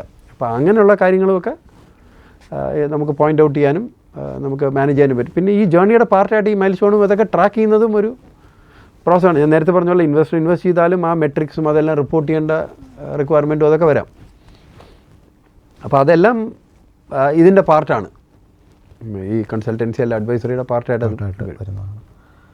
അതുപോലെ ഡിഫറെൻറ്റ് ഇൻവെസ്റ്റേഴ്സിനെ റീച്ച് ചെയ്യേണ്ട മെത്തേഡ്സ് ഉണ്ടായിരിക്കുമല്ലോ അല്ലേ? അതായത് സോഴ്സസ് അല്ലേ, എവിടെയൊക്കെയാണ് ഇൻവെസ്റ്റേഴ്സ് ഉള്ളത്, അല്ലെങ്കിൽ VCs ആരൊക്കെയാണ് മേജർ VCs അല്ലേ? അല്ല, മേജർ VCs ഒക്കെ നമുക്ക് കണ്ടുപിടിക്കാൻ പറ്റും. ബട്ട് എഗെയിൻ കോൺടാക്ട്സ് വെച്ചിട്ടാണ് ഏറ്റവും അപ്പം നമ്മളൊരു സാധനം വെറ്റ് ചെയ്ത് നമുക്ക് ഒരു മാച്ച് മേക്കിംഗ് എന്ന് പറയുന്ന കാര്യം. കറക്റ്റ്. അപ്പോൾ അവിടെ അതായത് ഒരു പർട്ടിക്കുലർ ബിസിനസ് ഉണ്ട്, അവർക്ക് പറ്റുന്ന ഒരു പർട്ടിക്കുലർ ടൈപ്പ് ഓഫ് VCs ഉണ്ട്. അതായത് അവരുടെ ഫണ്ട് എത്രയാണ് വേണ്ടത് അതുമായിട്ട് മാച്ച് ചെയ്യണം, ആ ഇൻഡസ്ട്രിയായിട്ട് മാച്ച് ചെയ്യണം. അപ്പം പിന്നെ ഈ പേഴ്സണൽ റെക്കമെൻഡേഷനും അതെല്ലാം ഹെൽപ്പ് ചെയ്യും. അപ്പോൾ ഒന്നീ കൺസൾട്ടൻ്റ് അല്ലെങ്കിൽ വേറൊരു പ്രൊമോട്ടർ, അവരുമായിട്ട് വർക്ക് ചെയ്യുന്ന ഒരു പ്രൊമോട്ടർ റെക്കമെൻഡ് ചെയ്താൽ അതൊക്കെ അവർക്ക് കുറേ കൂടെ ഒരു എന്താ പറയുക സോഫ്റ്റ് ഇൻട്രസ്റ്റ് ഉണ്ടാക്കാൻ ഹെൽപ്പ് ചെയ്യും. അൾട്ടിമേറ്റ്ലി അതിൻ്റെ ഫൈനാൻഷ്യൽ പ്രോജക്റ്റ് അതെല്ലാം ഇമ്പോർട്ടൻ്റ് ആണ്. ബട്ട് ഈ റെഫറൽ ഒരു സ്റ്റാർട്ടിങ് പോയിൻ്റാണ്. അല്ലെങ്കിൽ ഈ ഒരുപാട് നോയ്സിൻ്റെ ഇടയിൽ അവർ ചിലപ്പോൾ ഇത് അത്ര അദ്ദേഹം അറ്റൻഷൻ ലൗഡ് ആയിരിക്കണം എന്നുള്ളത്. പിച്ച് ഡെക്കിൻ്റെ ഒരു ഇമ്പോർട്ടൻസ് എന്താണ് ശരിക്കും? അത് ജസ്റ്റ് ഇപ്പോൾ ഒരു പ്രസൻറ്റേഷൻ മാത്രമാണോ, അല്ലെങ്കിൽ അതൊരു സ്റ്റോറി ടെല്ലിംഗ് ആണോ? അത് ഫണ്ടമെൻ്റലി ഒരു സ്റ്റോറി ടെല്ലിംഗ് ആണ്. കാര്യം ഒരു നല്ലൊരു സ്റ്റോറി പറയുന്നതാണ് ഏറ്റവും എഗെയിൻ പല രീതിയിലേക്കാണ്. അതൊരു പ്രസൻറ്റേഷനാണ്. ബട്ട് ഞാൻ എപ്പോഴും പറയുന്നത് അതൊരു സ്റ്റോറി ടെല്ലിംഗ് ആണ്, ഒരു കൺവിൻസിങ് സ്റ്റോറി പറയുക. അപ്പോൾ എന്ന് പറഞ്ഞാൽ അതിനകത്ത് നമ്പേഴ്സ് മാത്രമല്ല, ഒരു ഇമോഷനും ഉണ്ടാവും എന്നുള്ളതാണ്. കുറച്ച് ഇമോഷൻ വേണം. കാര്യം നമ്മൾ ആ ഐഡിയയെ പറ്റി പാഷനേറ്റ് ആണ് എന്നുള്ളതും വേണമല്ലോ. നമ്മൾ ഈ പൈസ ഉണ്ടാക്കാൻ വേണ്ടി മാത്രം ഇറങ്ങിയാന്ന് പറയുമ്പം അത് ഏത് സമയവും നമുക്ക് ഇട്ടിട്ട് പോകാനുള്ള ഒരു ടെൻഡൻസിയും കൂടെ വരും. റൈറ്റ്. അപ്പം പലരും അതിൻ്റെ പാർട്ടായിട്ട് ചിലപ്പോൾ ഒരു പേഴ്സണൽ സ്റ്റോറിയും പറയും. ബട്ട് നമ്പേഴ്സും ഇമ്പോർട്ടൻ്റ് ആണ്. അപ്പോൾ അത് ആ ഒരു ബ്ലെൻഡ് വളരെ നല്ലൊരു സ്റ്റോറിയാണോ പറയുന്നത്. അപ്പോൾ അത് സ്റ്റോറി ടെല്ലിംഗ് ഒരു പർട്ടിക്കുലർ ഒരു സ്കില്ലാണല്ലോ. അപ്പോൾ അത് അതിനകത്ത് ചിലപ്പോൾ ഡ്രാമ വേണം, ക്ലൈമാക്സ് വേണം, ബട്ട് ഫാക്ട്സും വേണം അല്ലേ? അപ്പോൾ അതിൻ്റെ ആ മിക്സ് വളരെ ഇമ്പോർട്ടൻ്റ് ആണ്. അത് എങ്ങനെ ആ സ്റ്റോറി പറയും എന്നുള്ളത്. അപ്പോൾ അത് പറയുമ്പം തന്നെ ഈ ഒരു VC ഈ മറ്റ് ഫാക്ടറൊക്കെ എടുക്കുന്നത് പോലെ തന്നെ അവർ നോക്കുന്ന ഒരു കാര്യമല്ലേ ഒരാളുടെ ഒരു പേഴ്സണൽ ട്രെയ്റ്റ്സ് അല്ലെങ്കിൽ ഒരു പേഴ്സണൽ ക്യാരക്ടർ എന്ന് പറയുന്നത് അല്ലേ? അയാളുടെ ഇൻ്റലിജൻസ്, പലതരത്തിലുള്ള ഇമോഷണൽ അല്ലെങ്കിൽ അയാളുടെ ഇത്തരം കാര്യങ്ങളും ഒരു ഫാക്ടറല്ലേ? അതും ഈ പിച്ച് ഡെക്കിലായിരിക്കും ഒരു പക്ഷേ, അല്ലെങ്കിൽ അവരുമായിട്ടുള്ള ഒരു ഇൻട്രാക്ഷൻസിലാണ് അത് റിവീൽ ആവുന്നത് അല്ലേ? അപ്പോൾ അത് അപ്പോൾ ആദ്യം ഒരു പിച്ച് ഡെക്ക് കണ്ടു കഴിയുമ്പോൾ ഒരു ഇനീഷ്യൽ ഇൻട്രസ്റ്റ് ഉള്ളൂ. അവരൊരു 100 പിച്ച് ഡെക്ക് കാണുന്നതിൽ ഒരു 10 പേരുടെ അടുത്തായിരിക്കാം അവർ പിന്നെ റീച്ച് ഔട്ട് ചെയ്യുന്നത്. കാര്യം ഒരുപാട് പിച്ച് ഡെക്ക് കാണുന്നല്ലേ. അപ്പോൾ അവർ ആ ഇനീഷ്യൽ ഇതിൽ തന്നെ ഇൻട്രസ്റ്റ് ഉണ്ടോ ഇല്ലയോ എന്നുള്ളത് ഒരു ഫീലിംഗ് വരും. ആ ഇൻട്രസ്റ്റ് ഉണ്ടെങ്കിലാണ് ഫർദർ അതിനെ പെർസ്യൂ ചെയ്യുന്നത്. ആ ടൈം ഞാൻ പറഞ്ഞ പോലെ ഈ ഏർലി സ്റ്റേജാണ് പ്രത്യേകിച്ച് ഈ പ്രൊമോട്ടേഴ്സിൻ്റെ ഇവാലുവേഷനാണ് കൂടുതൽ ഇമ്പോർട്ടൻറ്റ്. അപ്പോൾ ഞാൻ പലപ്പോഴും പറയും മറ്റേ 3 I's എന്തൊക്കെയാണെന്ന് പറയാം. അപ്പോൾ അത് ഇൻറ്റഗ്രിറ്റി, ഇൻറ്റൻസിറ്റി ആൻഡ് ഇൻ്റലിജൻസ്. അത് ആ ഓർഡറിലാണ്. ഇൻറ്റഗ്രിറ്റി ഏറ്റവും ഇമ്പോർട്ടൻ്റ് എന്ന് പറയുന്നത് ആ ഓണസ്റ്റിയും ആ ഒരു ട്രാൻസ്പെറൻസിയും അതെല്ലാം കൊണ്ടുവരാം. ഇൻറ്റൻസിറ്റി എന്ന് പറഞ്ഞാൽ ability to put in the hard work, ഇൻറ്റൻസീവായിട്ട് അത് ഡ്രൈവ് ആ ഒരു പാഷനും അതും കാണും. ഇൻ്റലിജൻസ് ഡെഫിനറ്റ്ലി ഇതൊരു സ്റ്റാർട്ടപ്പ് കമ്പനിയാണ്, ഒരു ഇന്നോവേറ്റീവ് സാധനമായിരിക്കും. അപ്പോൾ ബട്ട് ആ ഓർഡറിലാണ്. ഇൻറ്റഗ്രിറ്റി ഇല്ലെങ്കിൽ ഇൻറ്റൻസിറ്റി ഇൻ്റലിജൻസ് ഉള്ളത് യൂസ്ഫുൾ അല്ല. VCയെ സംബന്ധിച്ചോളം, എന്നെ സംബന്ധിച്ചോളം ഞാൻ ആസ് ആൻ ഇൻവെസ്റ്റർ ഞാൻ നോക്കുന്നതും ആ കാര്യമായിരിക്കാം ഇനീഷ്യൽ പ്രൊമോട്ടേഴ്സിനായിട്ട്. യാ അപ്പോൾ ശരിക്കും ഒരു പ്രൊമോട്ടറെ സംബന്ധിച്ചിടത്തോളം അയാളുടെ ഒരു പേഴ്സണൽ ഡിസിപ്ലിനും വളരെ ഇമ്പോർട്ടൻ്റ് ആയിട്ടുള്ള കാര്യമാണ്. എക്സ്ട്രീംലി ഇമ്പോർട്ടൻ്റ് ആണ്. കാരണം അതും കൗണ്ട് ചെയ്യുന്ന ഒരു കാര്യം തന്നെയാണ്, ഈ നമ്പേഴ്സ് മാത്രമല്ല. കാരണം ഒരു വി സിയുമായിട്ട് അതൊരു അലൈൻമെൻ്റ് ആണ്, അതൊരു ലോങ് ടൈം ജേർണി. അതുകൊണ്ട് തന്നെ ജസ്റ്റ് ലൈക്ക് മാരിയിങ് അല്ലേ. അപ്പോൾ നമുക്ക് ആ ഒരു പേഴ്സണാലിറ്റി ട്രേറ്റ്സും വളരെ ഇമ്പോർട്ടൻ്റ് ആയിട്ടുള്ള വളരെ ഇമ്പോർട്ടൻ്റ്. അപ്പോൾ നമ്മുടെ ഈ ഒരു മെൻറ്ററിങ്ങിൽ അതും ഒരു പാർട്ടാണ് അല്ലേ. അപ്പോൾ ഒരു ഡിസിപ്ലിൻ എന്ന് പറയുന്ന ഒരു കാര്യം തീർച്ചയായിട്ടും ആ ട്രേറ്റ്സ് എല്ലാം മാച്ച് ആവണം. കാര്യം എങ്കിലേ ആ ലോങ്ങർ ടേം നിൽക്കാൻ പറ്റും. കാര്യം വി സിയുടെ അസോസിയേഷൻ പ്രോബ്ലം 18 months ആയിരിക്കും. ടിപ്പിക്കലി ഫണ്ടിങ് 12 to 18 months ആണ് ലാസ്റ്റ് ഇയർ. ആ ഒരു ടേമിലേക്കായിരിക്കും ഫണ്ട് ചെയ്യുക. അപ്പോൾ അത് കഴിഞ്ഞ് അടുത്ത ഒരു ഇൻവെസ്റ്റർ വരും. ബട്ട് സ്റ്റിൽ ആ വി സിയുടെ ഒറിജിനൽ ഇൻവെസ്റ്റ്മെൻറ്റ് അവിടെ കാണും. അവരും ചിലപ്പോൾ ഇൻവോൾവ് ആയിരിക്കാം, കുറച്ചുകൂടി ലെസ് ഇൻവോൾവ് ആയിരിക്കും, പക്ഷേ അവരും ഇൻവോൾവ് ആയിരിക്കാം അല്ലേ. എന്നിട്ട് ഇവരായിരിക്കാം അടുത്ത ആളെ റെക്കമെൻഡ് ചെയ്യുന്നതും ആ അടുത്ത സ്റ്റേജിലേക്ക് കൊണ്ടുവരാൻ ഹെൽപ്പ് ചെയ്യും. കാര്യം അടുത്ത വരുന്ന ഇൻവെസ്റ്റർ നേരത്തെ ഉള്ള ഇൻവെസ്റ്ററിൻ്റെ അടുത്ത് എന്തായാലും സംസാരിക്കും നിങ്ങളുടെ എക്സ്പീരിയൻസ് എന്തായാലും അതിനെ ബേസ് ചെയ്താണല്ലോ. അപ്പോൾ ആ ഒരു ഫീഡ്ബാക്ക് എക്സ്ട്രീംലി ഇമ്പോർട്ടൻ്റ് ആണ്. അപ്പോൾ അവരുടെ ക്രെഡിബിലിറ്റി, നല്ല ക്രെഡിബിൾ ആയിട്ടുള്ള ഒരു വി സി വന്നു കഴിഞ്ഞാൽ അടുത്ത സാധനം കുറേ കൂടെ ഈസിയർ ആകും. അപ്പോൾ തീർച്ചയായിട്ടും ഐ മീൻ പേഴ്സണാലിറ്റിയും ആ ഒരു ട്രാൻസ്പെറൻസിയും അതെല്ലാം ഇമ്പോർട്ടൻ്റ്. ഏർലി സ്റ്റേജിൽ അത് മാത്രമേ ഇവാലുവേറ്റ് ചെയ്യാനുള്ളൂ. പിന്നെ ഒരു കാര്യം ചോദിക്കാനുള്ളത് വെച്ചാൽ നമുക്കിപ്പോൾ ഫണ്ടിങ് ഒക്കെ കിട്ടി, എല്ലാം ഓക്കെയാണ്. ഇനി പോസ്റ്റ് ഫണ്ടിങ്, ഈ ഫണ്ടിങ്ങിന് ശേഷമുള്ള സെനാരിയോസ് ഇല്ലേ, അത് ഒരുപാട് എക്സ്പീരിയൻസ് ചെയ്തിട്ടുണ്ടല്ലോ. എന്താണ് അതേക്കുറിച്ച് പറയാനുള്ളത്? ആ ഒരു പോസ്റ്റ് ഫണ്ടിങ് റിയാലിറ്റി എന്ന് പറയുന്ന പോസ്റ്റ് ഫണ്ടിങ് എക്സിക്യൂഷനാണ്. അപ്പം ഈ പറയുന്ന പോലെ പീരിയോഡിക്കലി ബോർഡ് മീറ്റിങ്ങിലോ അല്ലെങ്കിൽ റിപ്പോർട്ടിംഗ് മീറ്റിങ്സോ കാണും, റൈറ്റ്. അപ്പോൾ അവിടെ അവർ നോക്കുന്നത് ഈ മൈൽ സ്റ്റോൺ ട്രെൻഡ്സ് ആയിരിക്കും യൂസ് ചെയ്യും. പ്രത്യേകിച്ച് പ്രോഡക്റ്റ് ബിൽഡൊക്കെ ആണെങ്കിൽ ഏർലി സ്റ്റേജ് ആണെങ്കിൽ അതായിരിക്കും നോക്കുക. അതല്ലെങ്കിൽ ഈ പറഞ്ഞ കുറച്ചുകൂടെ റവന്യൂസ് ഉള്ള കമ്പനി ആണെങ്കിൽ അതിൻ്റെ റവന്യൂസും ആ സാധനങ്ങളൊക്കെ. എഗെയിൻ അവർ നോക്കുന്നത് അവർക്ക് എന്തെങ്കിലും ഹെൽപ്പ് ചെയ്യാൻ പറ്റുമെങ്കിൽ അവർ ഹെൽപ്പ് ചെയ്യുക, കാര്യങ്ങൾ നന്നായിട്ട് പോകുന്നുണ്ടോ എന്നുള്ളതാണ് അവർ നോക്കുന്നത്. അല്ലാണ്ട് നെഗറ്റീവ് ഒപ്പീനിയൻ വരുത്താൻ വേണ്ടി മാത്രമല്ല. ഐ മീൻ ഹെൽപ്പ് ചെയ്യാൻ പറ്റുമെങ്കിൽ ഹെൽപ്പ് ചെയ്യുക, നേരത്തെ അറിഞ്ഞാൽ നേരത്തെ ഇത് ചെയ്യുക. അപ്പോൾ പലപ്പോഴും വിചാരിക്കുന്നത് പ്രൊജക്ഷൻ അനുസരിച്ച് കാര്യങ്ങൾ പോകാറില്ല. അപ്പോൾ അവിടെ ഏറ്റവും ഇമ്പോർട്ടൻ്റ് ആയിട്ടുള്ള കാര്യം എന്ന് പറയുന്നത് ആ ട്രാൻസ്പെറൻസിയാണ്. Again negative news as early as possible അവരെ അറിയിക്കുക. ഓക്കെ, ഒരു സെറ്റ് ബാക്ക് ഉണ്ട്, ഒരു പ്രോബ്ലം പറ്റി, അത് എത്രയും പെട്ടെന്ന് അവരെ അറിയിച്ചാൽ അവർ കൂടെ ഹെൽപ്പ് ചെയ്യാൻ നോക്കാം. ട്രാൻസ്പെറൻസി കൊണ്ടുവരാം. അപ്പോൾ അതെല്ലാം സർപ്രൈസ് ആക്കരുത്. അത് നമ്മുടെ ഒരു പേഴ്സണൽ ഈഗോ ആയിട്ട് അതിനെ കണക്കാക്കേണ്ട ആവശ്യമില്ല. ഇത് അവരറിയേണ്ട കാര്യമില്ല, അല്ലെങ്കിൽ അത് എൻ്റെ ഒരു ഫെയിലിയർ ആണെന്നും വിചാരിക്കേണ്ട ആവശ്യമില്ല. നമുക്കൊരു അവിടെ ഒരു പ്രോബ്ലം വന്നു കഴിഞ്ഞാൽ അത് രണ്ടുപേരുടെയും ഒരു പ്രോബ്ലമായിട്ട് കാണാൻ പറ്റുകയാണെങ്കിൽ അപ്പോൾ അതാണ് ഏറ്റവും ഐഡിയൽ ആയിട്ടുള്ള സിനാരിയോ. ഐ മീൻ റൈറ്റ്, രണ്ടുപേരും നല്ലോണം കമ്മ്യൂണിക്കേറ്റ് ചെയ്യാം. ഓപ്പൺ കമ്മ്യൂണിക്കേഷൻ, നെഗറ്റീവ് ആണെങ്കിലും ഇതാണെങ്കിലും ചിലപ്പം ഡിസഗ്രിമെൻറ്റ്സും കാണും, which is fine. But still ആ കമ്മ്യൂണിക്കേഷൻ വെക്കുന്നുണ്ടെങ്കിൽ അടുത്ത ഇൻവെസ്റ്റർ വരുമ്പം അവർ ഓബ്വിയസ്ലി പോസിറ്റീവ് ഫീഡ്ബാക്ക് കൊടുക്കുള്ളൂ. ബിക്കോസ് കമ്മ്യൂണിക്കേഷൻ വളരെ നല്ലതാണെങ്കിൽ ആ ഫീഡ്ബാക്കാണ് അവർക്ക് കൂടുതൽ ഇമ്പോർട്ടൻറ്റ്. യെസ്, സെറ്റ് ബാക്സ് ഉണ്ടായിരുന്നു, അത് ഇൻഡസ്ട്രിയുടെ കുഴപ്പമായിരിക്കാം, വേറെ ഫാക്ടേഴ്സ് ആയിരിക്കാം. ബട്ട് കമ്മ്യൂണിക്കേഷൻ നമ്മുടെ കൺട്രോളിലാണ്. നമുക്ക് കമ്മ്യൂണിക്കേറ്റ് ചെയ്യാൻ പറ്റുമല്ലോ, വേറെ ഒരു ആവശ്യമില്ലെങ്കിലും കമ്മ്യൂണിക്കേറ്റ് ചെയ്യാൻ പറ്റും, വേറെ എന്തൊക്കെ സെറ്റ് ബാക്ക് ഉണ്ടെങ്കിലും. അപ്പോൾ ആ കമ്മ്യൂണിക്കേഷൻ ഓപ്പൺ ആക്കുക, അതാണ് നമ്പർ 1. പിന്നെ 2, ആ കമ്മ്യൂണിക്കേഷൻ അതെല്ലാം ഉണ്ടെങ്കിൽ എന്തെങ്കിലും സെറ്റ് ബാക്ക് ഉണ്ടെങ്കിൽ അവർ ഹെൽപ്പ് ചെയ്യും. എക്സ്ട്രാ ഫണ്ട്സിൻ്റെ ആവശ്യം വന്നാൽ ടു സം എക്സ്റ്റെൻറ്റ് അവർ കുറെ കൂടെ വില്ലിങ് ആയിരിക്കും നമ്മുടെ കൂടെ വർക്ക് ചെയ്യാൻ. ആ ട്രാൻസ്പെറൻസി ഉണ്ടെങ്കിൽ. അതുപോലെ ഇനി നമ്മളിതൊന്ന് സംസാരിച്ചതാണെങ്കിൽ ഞാൻ ഒന്നുകൂടെ ചോദിക്കുന്ന ഒരു കാര്യം വെച്ചാൽ ഈ കൺസേൺ ആണ് ഈ ഫൗണ്ടേഴ്സ് സാലറി അല്ലെങ്കിൽ ഒരു കോമ്പൻസേഷൻ എന്ന് പറയുന്നത്. അപ്പോൾ സ്വാഭാവികമായിട്ടും ഒരു ഷോ റൺ ചെയ്യുന്ന ആൾക്ക് അയാളുടെ സാലറി എന്ന് പറയുന്നൊരു ഫാക്ടറാണ്. കാരണം അയാൾ 100% ഈ കമ്പനിക്ക് വേണ്ടി വർക്ക് ചെയ്യുന്നത്. അപ്പോൾ അയാളുടെ ലൈഫ് സ്റ്റൈൽ മെയിൻറ്റെയിൻ ചെയ്യുക എന്നുള്ളത് ഇമ്പോർട്ടൻ്റ് ആണ്. അപ്പോൾ അതെങ്ങനെയാണ് ആ ഒരു സാലറി എന്തിനെ ബേസ് ചെയ്തിട്ടായിരിക്കും ഫിക്സ് ചെയ്യുന്നത്? അഗൈൻ ഞാൻ നേരത്തെ പറഞ്ഞാൽ അതിനൊരു 100% ഫോർമുലയില്ല. ബട്ട് ടിപ്പിക്കലി നോക്കുന്നത് വെച്ചാൽ മാർക്കറ്റിനേക്കാൾ ലോവർ സാലറിയാണ് വരേണ്ടതെന്നുള്ളതാണ്. ഞാൻ സാക്രിഫൈസ് ചെയ്യാണ്. അതായത് ഇപ്പോൾ ഒരു സിഇഒനെ അപ്പോയിന്റ് ചെയ്യുകയാണെന്നുണ്ടെങ്കിൽ ഈ മാർക്കറ്റിൽ ഇതേ രീതിയിലുള്ള എത്ര ആയിരിക്കും, അതിനേക്കാൾ ലോവർ സാലറി അതായിരിക്കണം ഐഡിയൽ.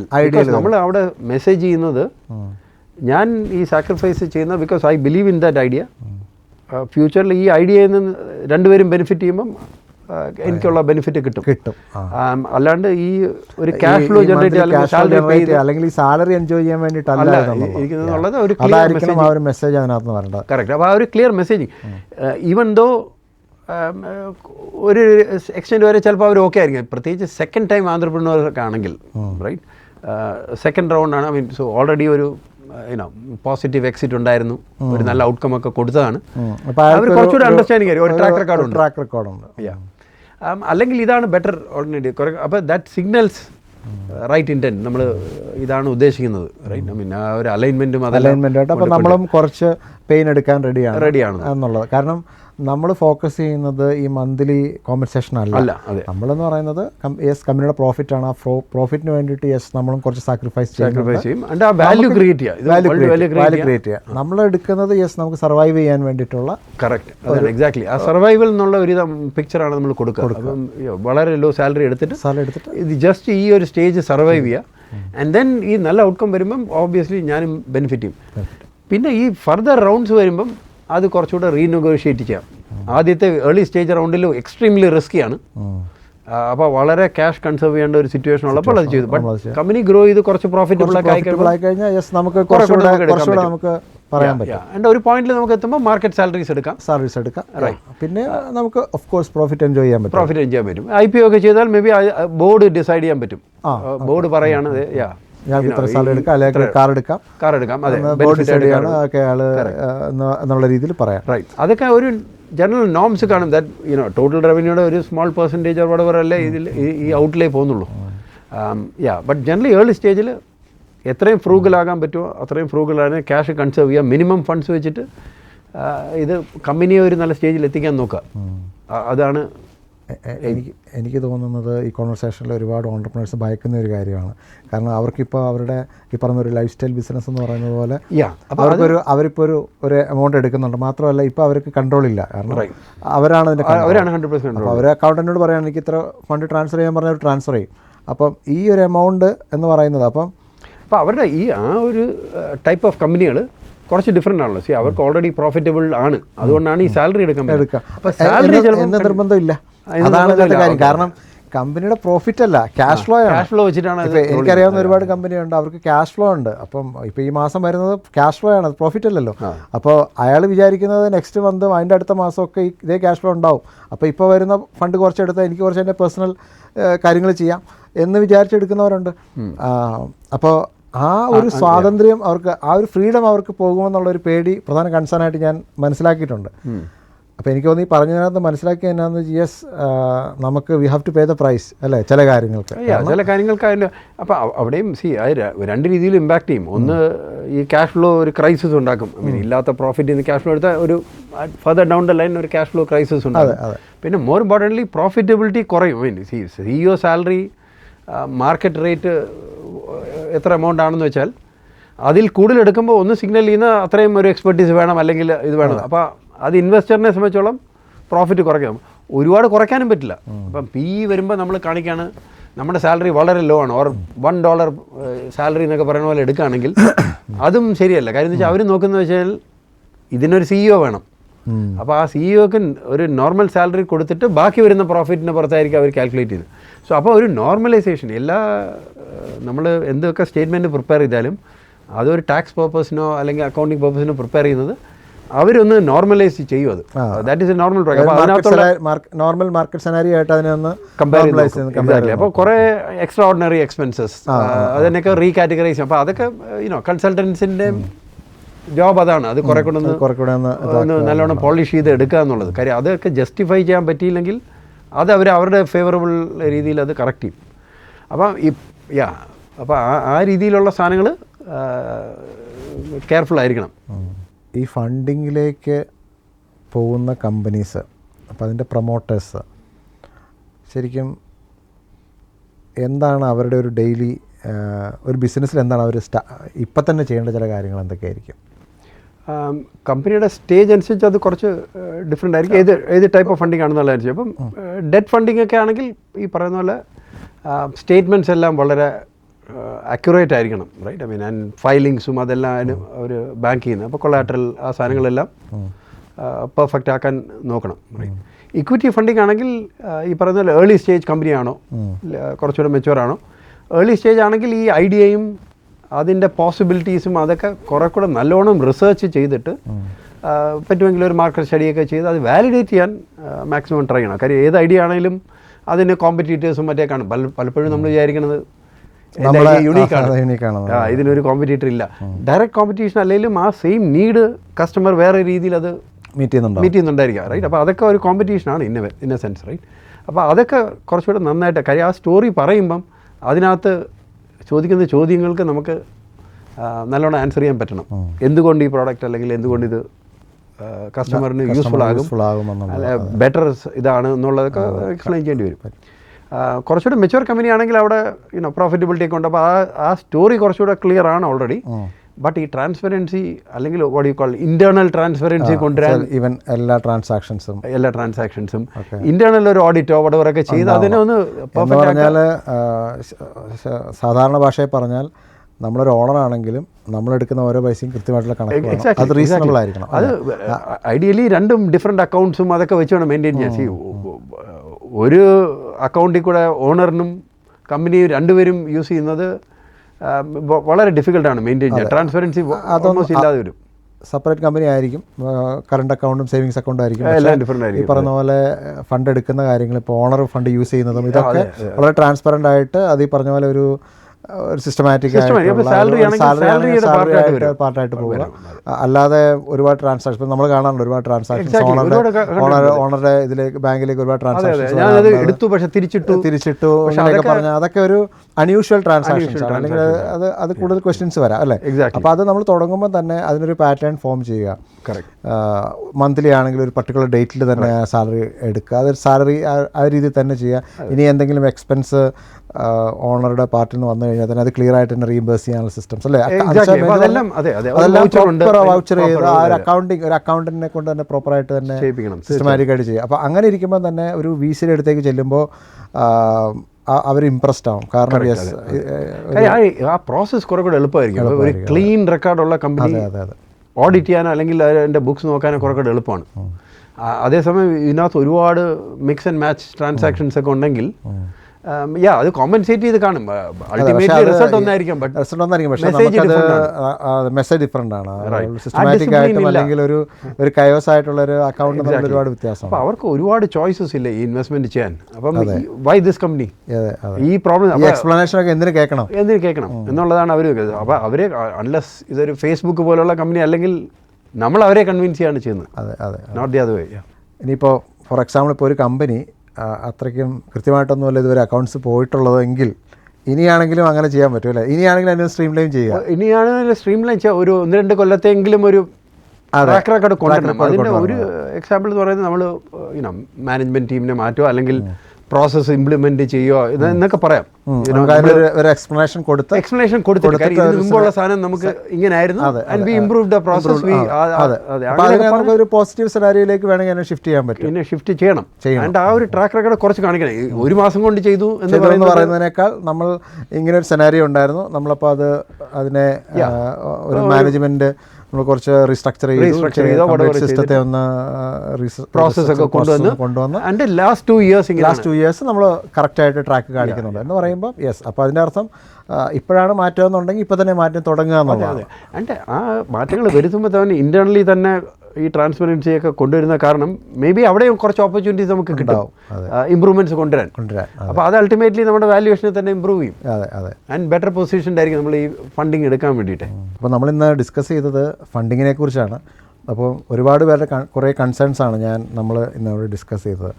അപ്പോൾ ഫണ്ടിങ് ആഗ്രഹിക്കുന്ന അല്ലെങ്കിൽ ഈ ഇക്വിറ്റിയിലേക്ക് പോകാനോ അല്ലെങ്കിൽ IPO പോകാനോ താല്പര്യമുള്ള ആളുകൾ, അവരിപ്പോൾ ഇപ്പോൾ ഏത് സ്റ്റേജിലാണ് നിൽക്കുന്നതെങ്കിലും അവർക്കൊരു മെൻറ്ററിങ് അല്ലെങ്കിൽ അവർക്കൊരു കൺസൾട്ടൻസി താല്പര്യം ഉണ്ടെന്നുണ്ടെങ്കിൽ നിങ്ങൾക്ക് തീർച്ചയായിട്ടും ഇതിലൊരു അസസ്മെൻറ്റ് ഫോം ഉണ്ട്. ആ അസസ്മെൻറ്റ് ഫോം നിങ്ങൾ ഫില്ല് ചെയ്യുക. ഞങ്ങളുടെ ടീം നിങ്ങളെ കോൺടാക്റ്റ് ചെയ്യുന്നതായിരിക്കും. നിങ്ങൾക്കുള്ള മെൻറ്റർഷിപ്പ് ഓപ്പർച്യൂണിറ്റി അല്ലെങ്കിൽ കൺസൾട്ടൻസി ഓപ്പർച്യൂണിറ്റി എന്താണെന്നുള്ളത് ഞാൻ സംസാരിക്കുന്നതായിരിക്കും. അപ്പോൾ നമുക്ക് ഇന്നത്തെ സെഷൻ വൈൻഡപ്പ് ചെയ്യാം. അപ്പോൾ താങ്ക് യു സോ മച്ച് ഇൻഷാല്ലാ.